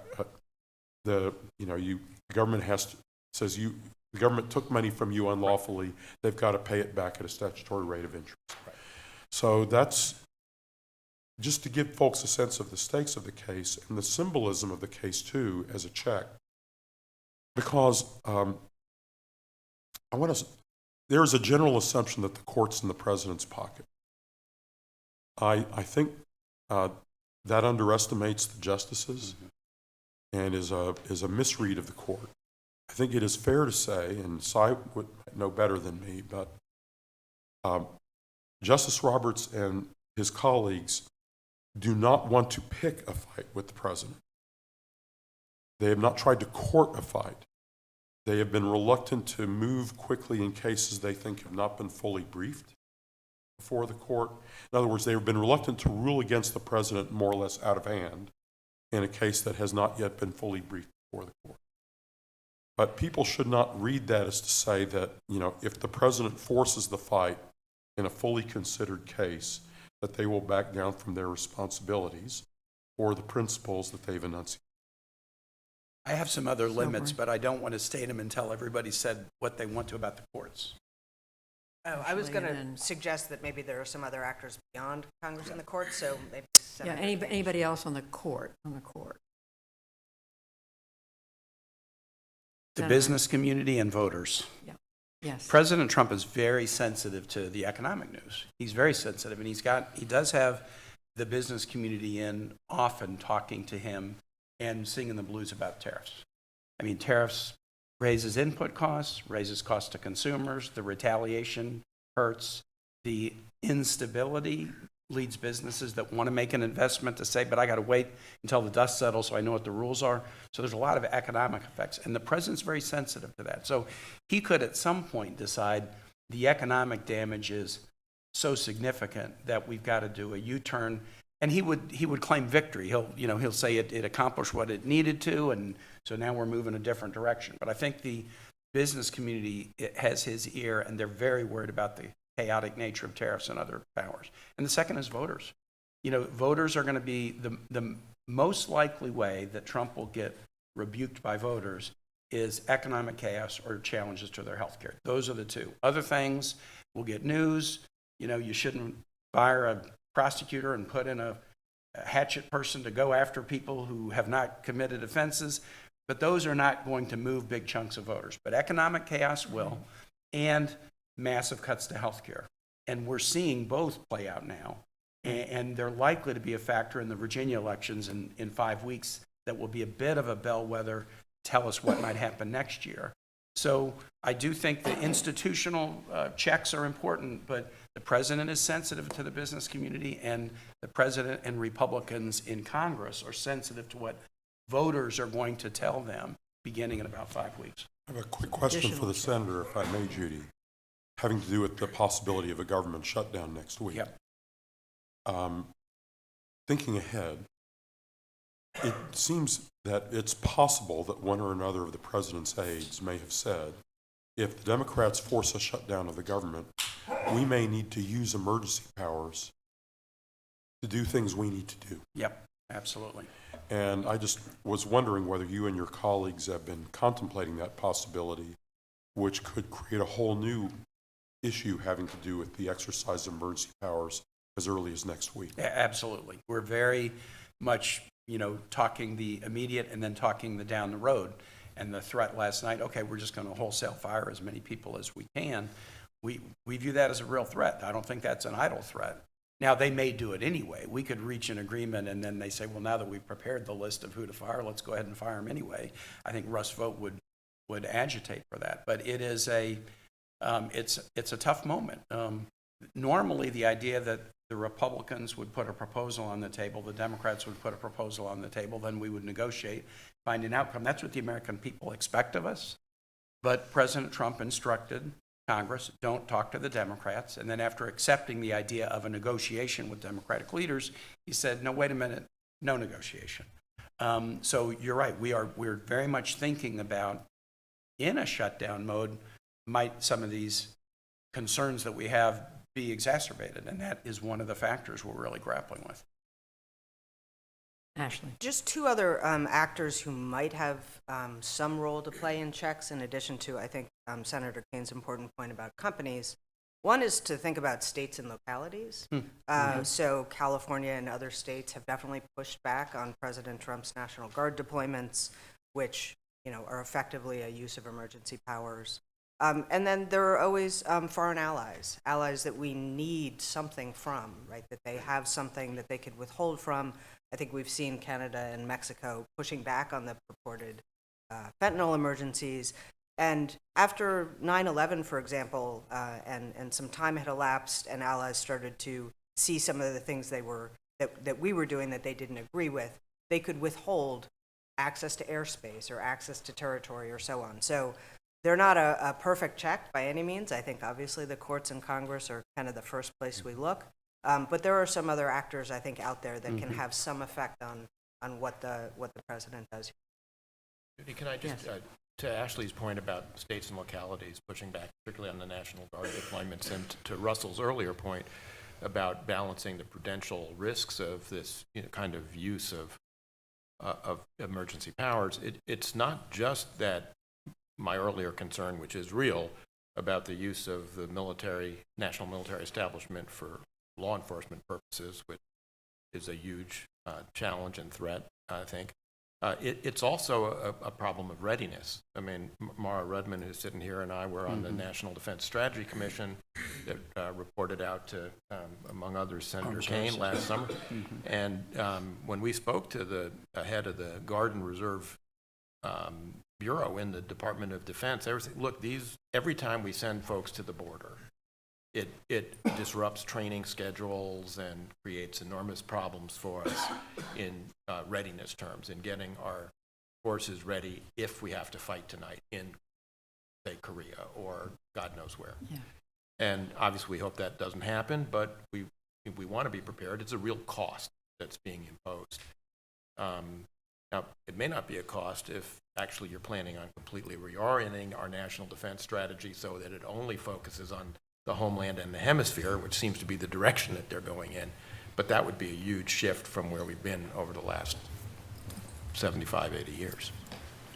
I was just going to make one comment about Senator Kane's remark about voters, and just to distinguish where we are now from, again, some of these historical precedents, and Philip will recall this, that essentially the same interval after 9/11, President Bush's disapproval ratings were in the teens. His approval ratings were somewhere above 70%, I don't recall. That's the level of support that the president had for dealing with what was genuinely viewed to be a severe crisis. That's a very distinct measure for us if we're trying to get a sense about where we are today, apart from that. Apart from. Anybody else on this point? To the fundamental, why do we even care whether a president, has all this power? Maybe it's a good thing that one wise leader is able to make decisions and quickly. Alan, you've written about the so-called ratchet effect, and we've seen, you could say we've ratcheted to the rafters. There's a couple of aspects about that. One of the voters. So polling data suggests that voters for the party that's in power at the time, so President Trump's supporters today, are pretty comfortable. The typical voter is comfortable with his exercise of emergency powers. And as Cy and Phil pointed out, a loss in the courts may not be a political loss for the Trump administration and his subsequent followers. The other aspect is, and Cy mentioned this, that some of these emergency orders have been in place for decades. And the reason is it would require a president to give up power. And presidents, as we've seen since, post George Washington, if we look back at presidents that were super willing to walk away and say, no, you take it. We look at George Washington as, the great exception, even amongst the founding fathers. And there's no question about it that President Trump has used emergency powers, emergency orders, more than any of his predecessors, but he's not unique in any way in using these powers, and also allowing existing powers to persist, because it would require them to say, I'm going to turn that back to Congress, which, given essentially the support for Congress amongst both parties is so low, I think that it would be politically a mistake to do so. We also care because it's who we are. On July 5, 1776, the day after Philadelphia, the Virginia B team, the Virginia founders who were not in Philadelphia, met in Williamsburg, and they elected Patrick Henry governor. They wrote the Virginia Bill of Rights. They wrote the Virginia Constitution, and they adopted the Virginia State Seal, which says "Sic semper tyrannis." They used the future verb tense, not "down with tyrants, we don't like tyrants, thus be it always, thus be it ever to tyrants." They viewed tyranny as a permanent fact of human nature. And they said, we're not a nation that embraces tyranny. Now, 30% of Americans at that time were fine with monarchy. They wanted to stay with England, either because they liked monarchy, they thought democracy was messy, they had friends or family or financial ties to England. So there was a debate about democracy or monarchy then, and I think that debate is happening right now. But we resolved it when we threw off divine right of kings, when we declared for democracy, however messy. We resolved it, and as we come up on 250 years, we're having that same debate right now. And I mean, And one last thing, George Washington. The Congress that wrote the Constitution in 1787, they loved George Washington. They revered George Washington. But they made war powers a question for Congress, not the president. The president that they loved, who had been the general that won the revolution, they wouldn't give George Washington war powers because they felt so strongly against an overreaching executive. And that's the fundamental question. I do want to come to questions from all of you who are in the room, but that's the fundamental question I want to put on the table, as we said a minute ago. If the public, we live in a busy, distracted time. People's lives are full. We are all rushing to keep up with life. Why not just turn it over to a smart guy? The last panel talked about too much attention on the president, too much focus on the president. Hard to dial that back with our current media culture. There's so much media focused on the White House and not so much on the state governments, on the many different levers of power around the country. So, remind us again why it matters, or whether it matters, that the president is able to make decisions like what we're seeing today, well, I think it matters on his own. As a political scientist, we can look at the data on authoritarian leadership, and every now and then there's an exception where an authoritarian leader does a great job. But generally speaking, pluralistic democratic systems outperform authoritarian systems over and over and over again. Politics is messy regardless of the system that you have. But if you get a poor performing authoritarian leader, you're stuck with that typically until that person is either eliminated or passes away.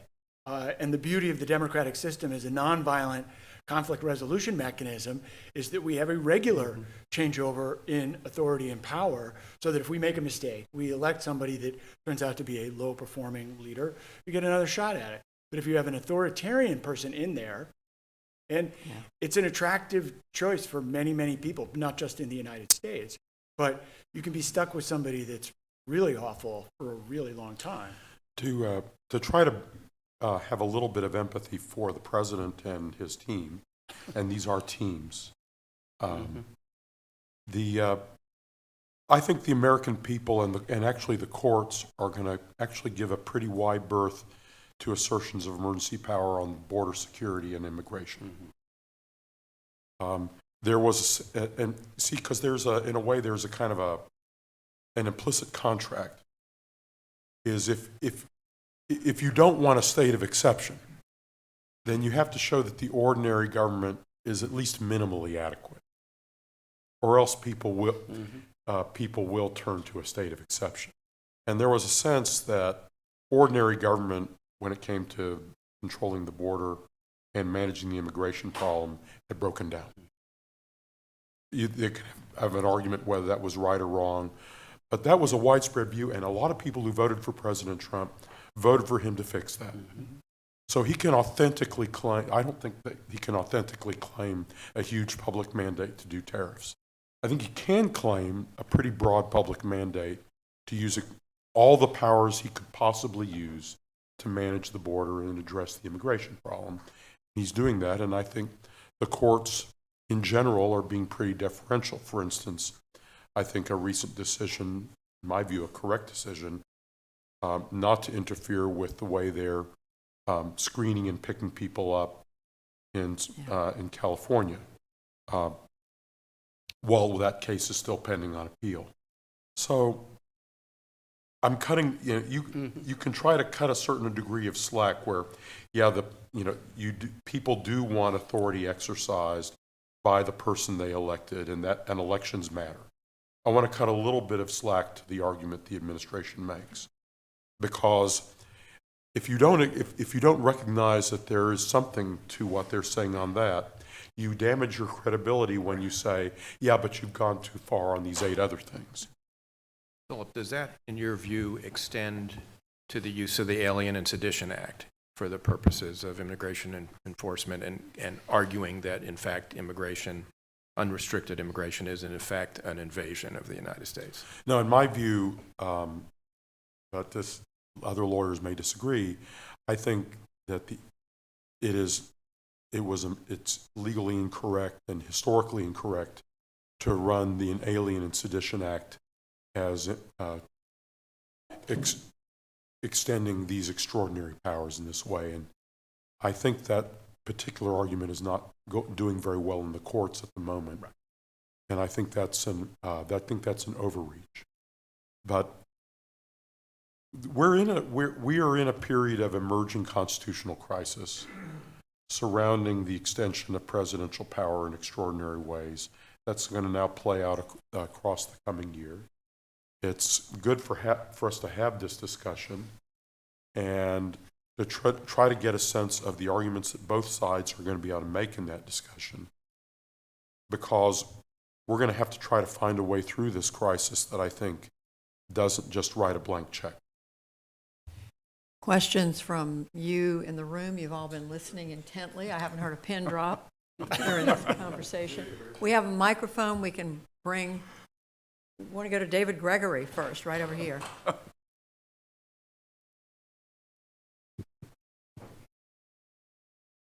I usually need a microphone.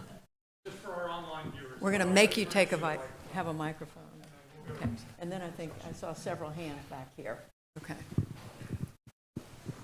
Thank you all for a wonderful discussion.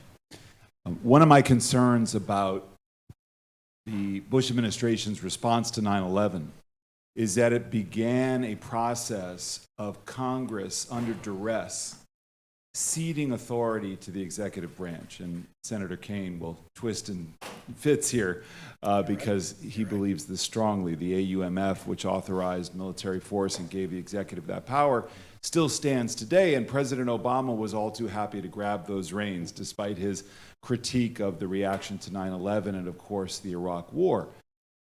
But the danger of the consequences from the Patriot Act to the political penalties that Biden and Kerry and Hillary Clinton suffered in support of robust debate on the Iraq War resolution was such that it had a chilling effect.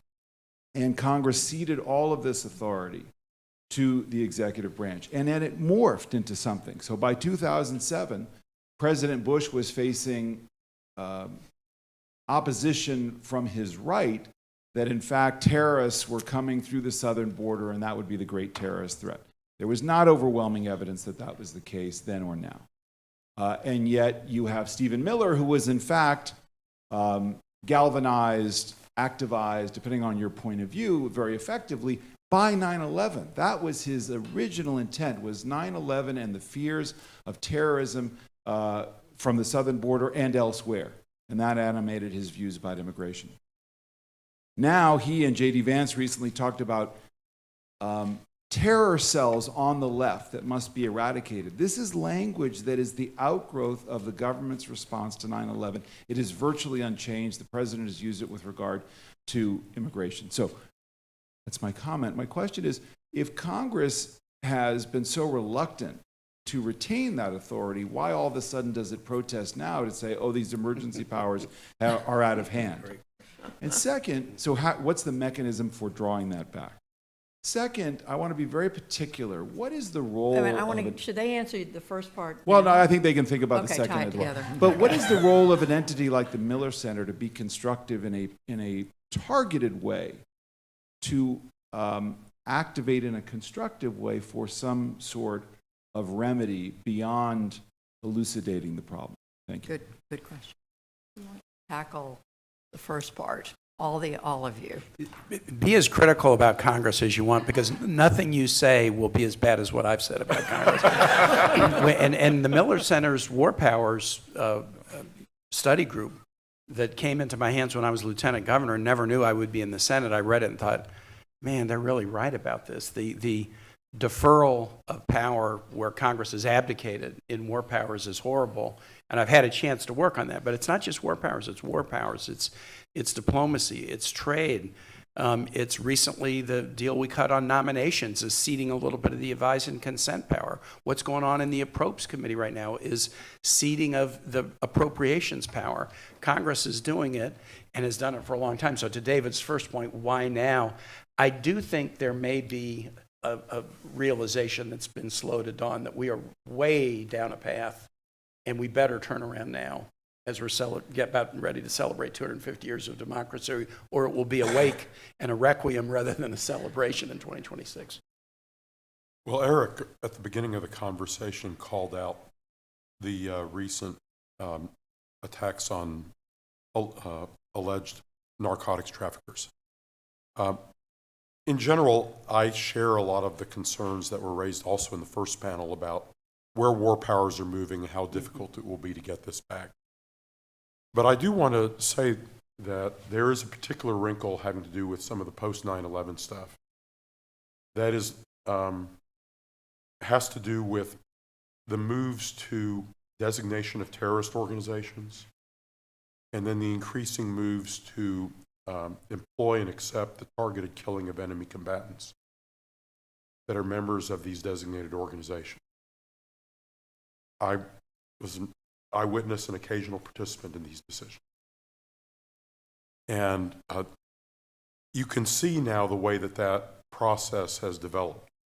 I thought at the time it was very, very important to keep a very clear view of the law of war, the definition of enemy combatants, and then to have a very clear congressional and nationally supported understanding that, yes, the country is behind you in treating this as a war, and yes, these are then being conducted in accordance with the laws of war.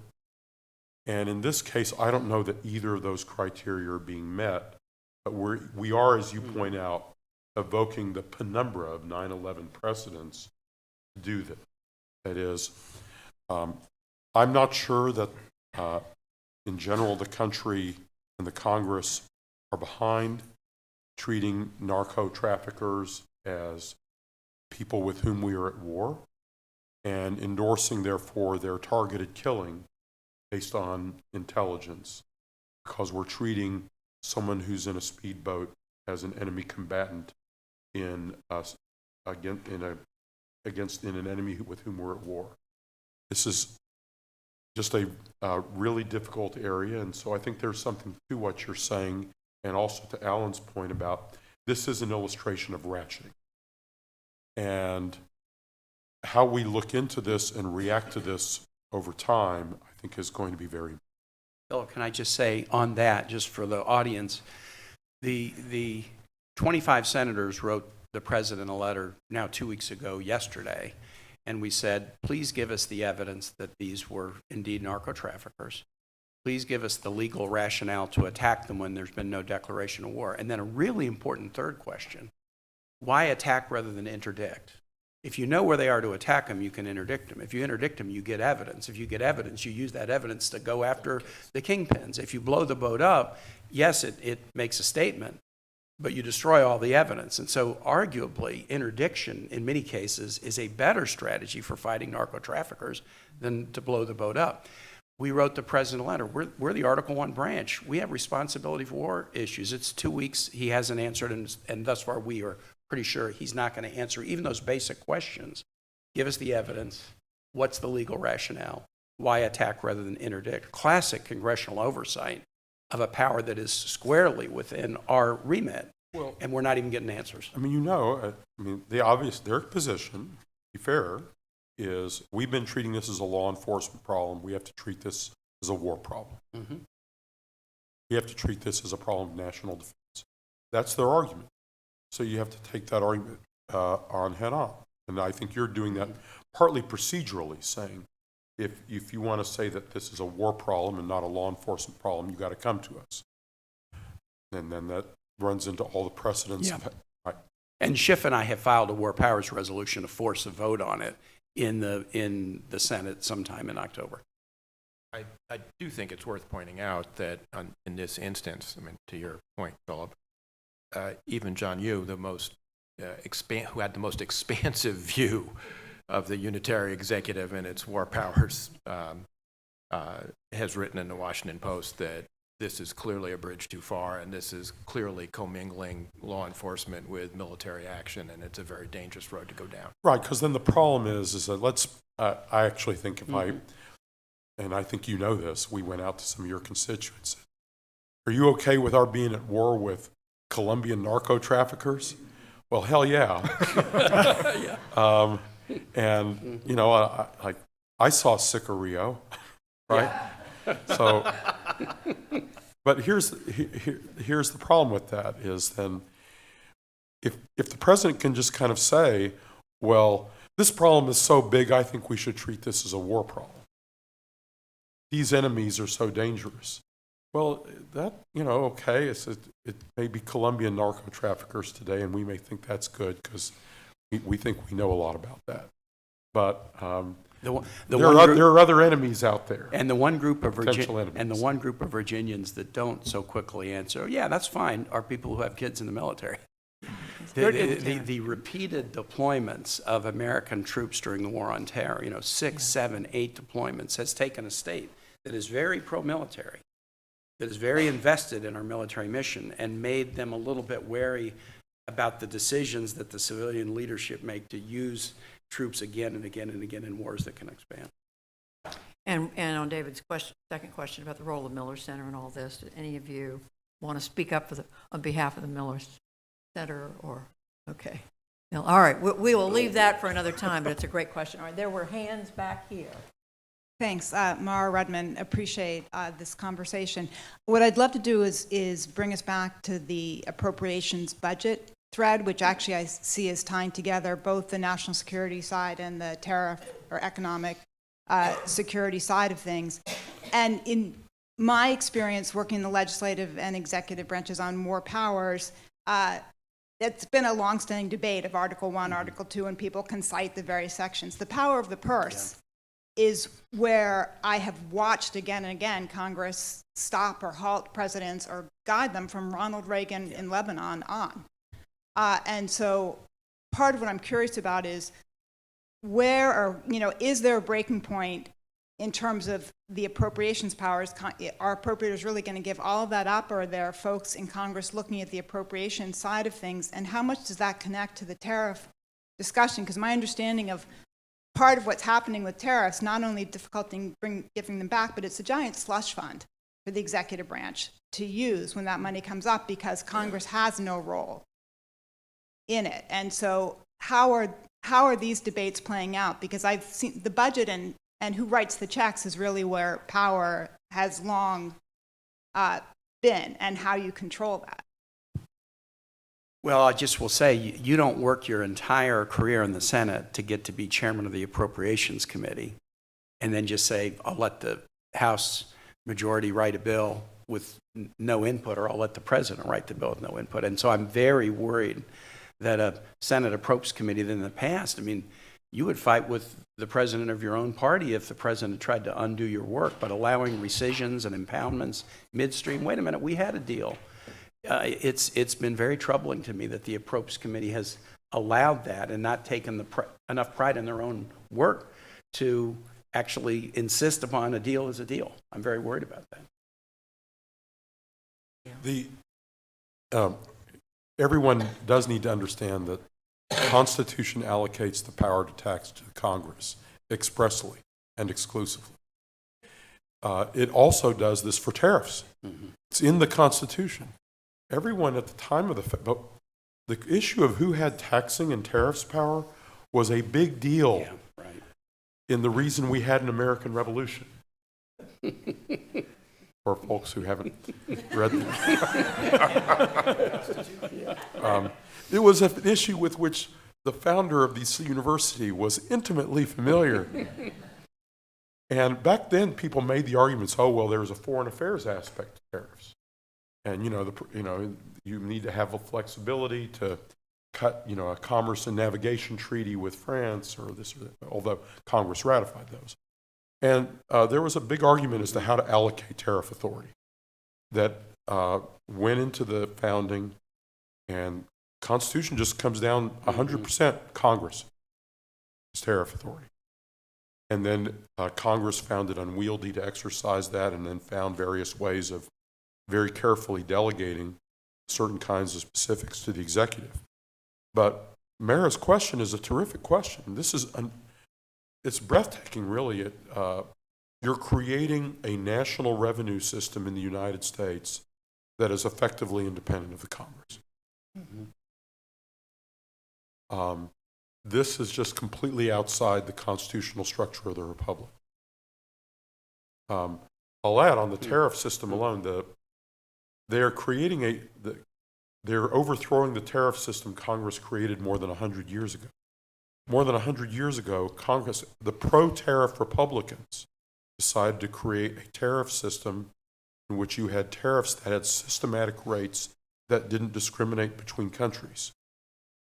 Because the previous system of a patchwork of every country a different deal, they said was no longer suitable for a modern America of 1919. And the Republicans then, Republican President, Republican Congress, passed a big tariff bill in 1922 that institutionalized what we now called normal trade relations and most favored nation status. And then if there were tariffs, they were the same tariffs for everybody. And then and there were penalties if you discriminated by a country, because we wanted to encourage countries not to discriminate against the United States. So that entire more than 100-year-old system of how to think about tariffs has simply been overthrown by executive decree. Mara's question does help us try to reflect on the scale of what's happening here in creating a deep base. By the way, another aspect of this, or for instance, if NVIDIA and AMD have to pay fees for I'm going to give you a regulatory license to trade with China, in return for which you will then pay the government 10% of your profits. I have no statutory authority to do this. China now has told NVIDIA it can't sell in China, but that was legally interesting. And then you say, okay, so if $1 billion then did come into the government, then again, this is completely has nothing to do with Congress. You can say, well, I think it's a good thing that the president should create a sovereign wealth fund for the United States funded by his own private tax system, but I just don't think that was the founder's plan. Certainly not at all, but I think it's not inconceivable. If the courts overturn the president's tariff system, I don't think it's inconceivable that Congress would work out a deal with the president, because effectively what's happened is the president has pushed through a multi-$100 billion tax increase. And so if you think about the politics today of increasing taxes, it's, and a good senator could tell us how almost impossible it is to raise taxes. And at the moment, these hundreds of billions of dollars are not yet essentially spoken for. And so one could imagine an agreement where Congress would come together and say, we're going to keep these tariffs in place, or we will grant you by legislation the authority that you just grabbed in exchange for a way to allocate these funds. Oh, a hand right here. Hi, my name's Sorrel. I'm new faculty at the Batten School. This has been very enlightening. I'm a congressperson, so I've learned a lot. So kind of thinking, putting on like a reform forward-looking hat that the last panel sort of ended on. So obviously the advantage of this use of emergency powers, as y'all discussed, is the speed that they can be utilized at, and the checks and response are quite slow. You know, with the exception of course, like an injunction that may or may not be followed right now. So looking ahead, you know, to be not too hyperbolic, but if the administration were to use this emergency powers in something like elections or, you know, deploying more troops in states, what institutions do we turn to in that? And, you know, what sort of like shoring up can be done to be not so reactive, but kind of prepare for those sorts of things? You know, just based on what the White House has said they would potentially like to do. Good question. Where should one turn? Well, it's a deep issue. We have not yet confronted it. We may not confront it. So far, the president and his team have not yet said that they are prepared to defy courts who have ruled on what the Constitution requires. And they have not yet defied them. They have worked hard to try to manage the judicial process. They have not defied them. And and there will be political costs if they do, but if they do defy them, then you've got a court order saying what the law requires, and the executive branch will then, the president will then have to give orders to people to do things that are in violation of what courts have said the law requires, and those people all swore oaths. And then those people will have to reflect on their oaths. But even aside from the longer-term indirect political consequences. But as I said, we're not at that point yet. I'm not sure we will get to that point. I think there are grave costs for the country and for the president if he tries to cross that line. There are ways Congress can go into some of these statutes and make them clear. Vague language can be tightened up. The timing of an emergency can be, it expires without Congress having to act to it expire. So there are things that we can do in Congress and should. But I think Philip is right. I'm very, very worried about a crisis being precipitated if the administration chooses not to follow a final order. So you can lose, but then appeal. Everyone has the right to appeal, and so you work your way through the process. And thus far, we've seen a lot of effort, studied effort to win as many cases as possible, but not the defiance of a final court order. I worry that will come, but I don't assume it will come, just as Philip said. Question. Yes. Hi, my name is Tanya Rivero Warren. I'm a journalist on the Governing Council of the Miller Center. Thank you all so much for this discussion. It's been fascinating. However, I do feel that we've been focusing most of the discussion on the president's use of emergency powers as regards to tariffs. I would hope that we could speak a little bit on the president's use in regards to immigration. Philip, you spoke about it a bit. I'm from New York, the tri-state area, where there are large groups of immigrant communities who are living in terror right now, and there is a lot of concern over overreach on the part of the executive office and lack of due process when it comes to what ICE has been doing in some urban centers. And so I'm hoping that you could all comment a bit on that. I understand immigration is perhaps a bit more controversial than tariffs. Maybe it has a little less bipartisan agreement, but I'm hoping that you could touch on that as well. Yes.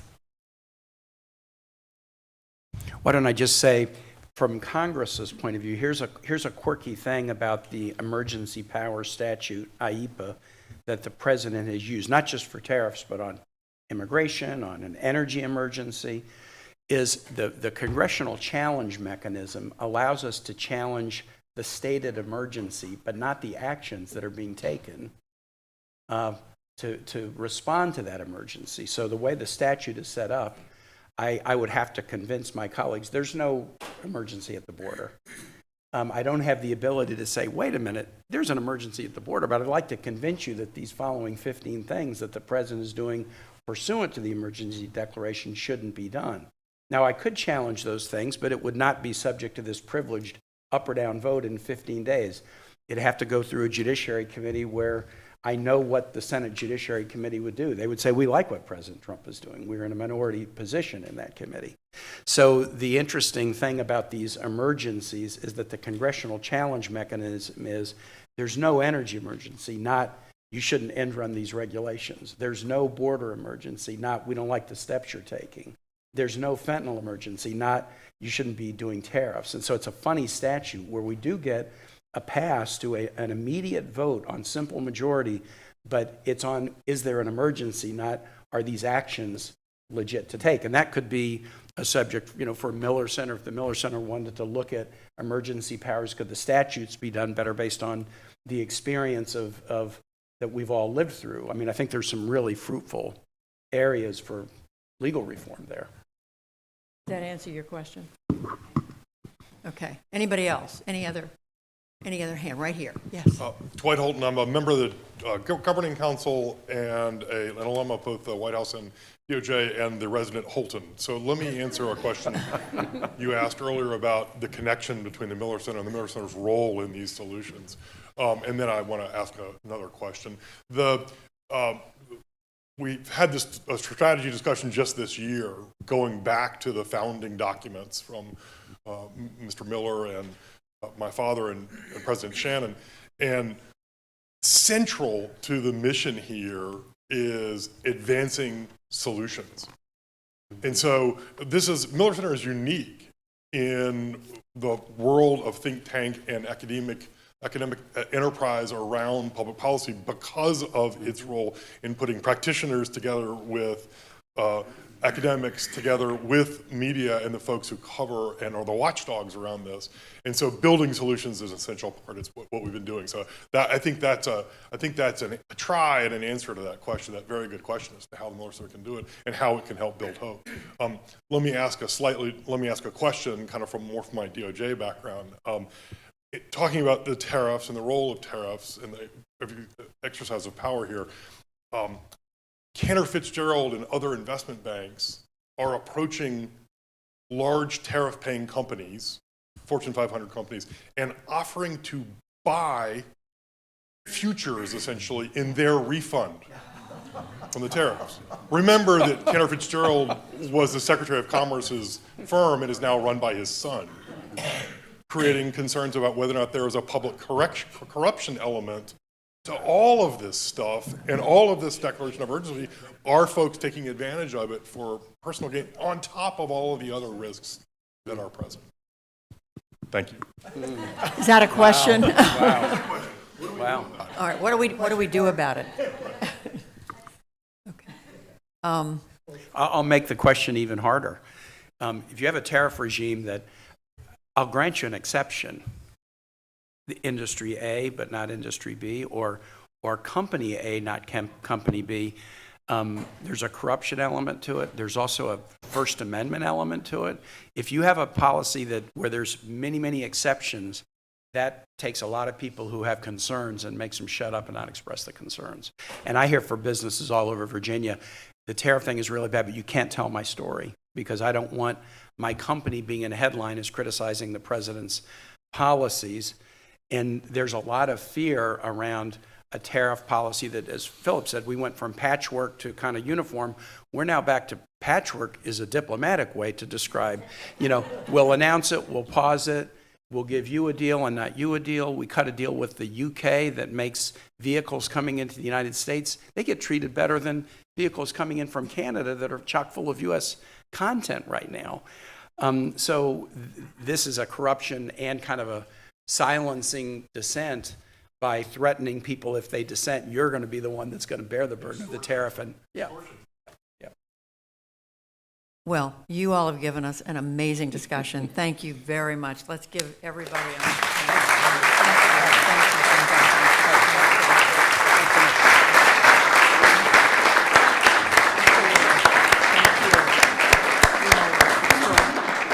So just as a final thank you to all of you, particularly people who stayed here all 2 days and all of last night, but even those that traveled far for just a few sessions. As Dwight said, bringing this group together is something we feel passionate about. It is our founding DNA, and it only works because of you all. So thank you all. Thank you, Judy, and to this panel in particular for bringing us to a close. And then finally, thanks to our whole team. They've worked so hard on this, including the lunch that is available outside. And without further ado, let's break for lunch. So thank you all.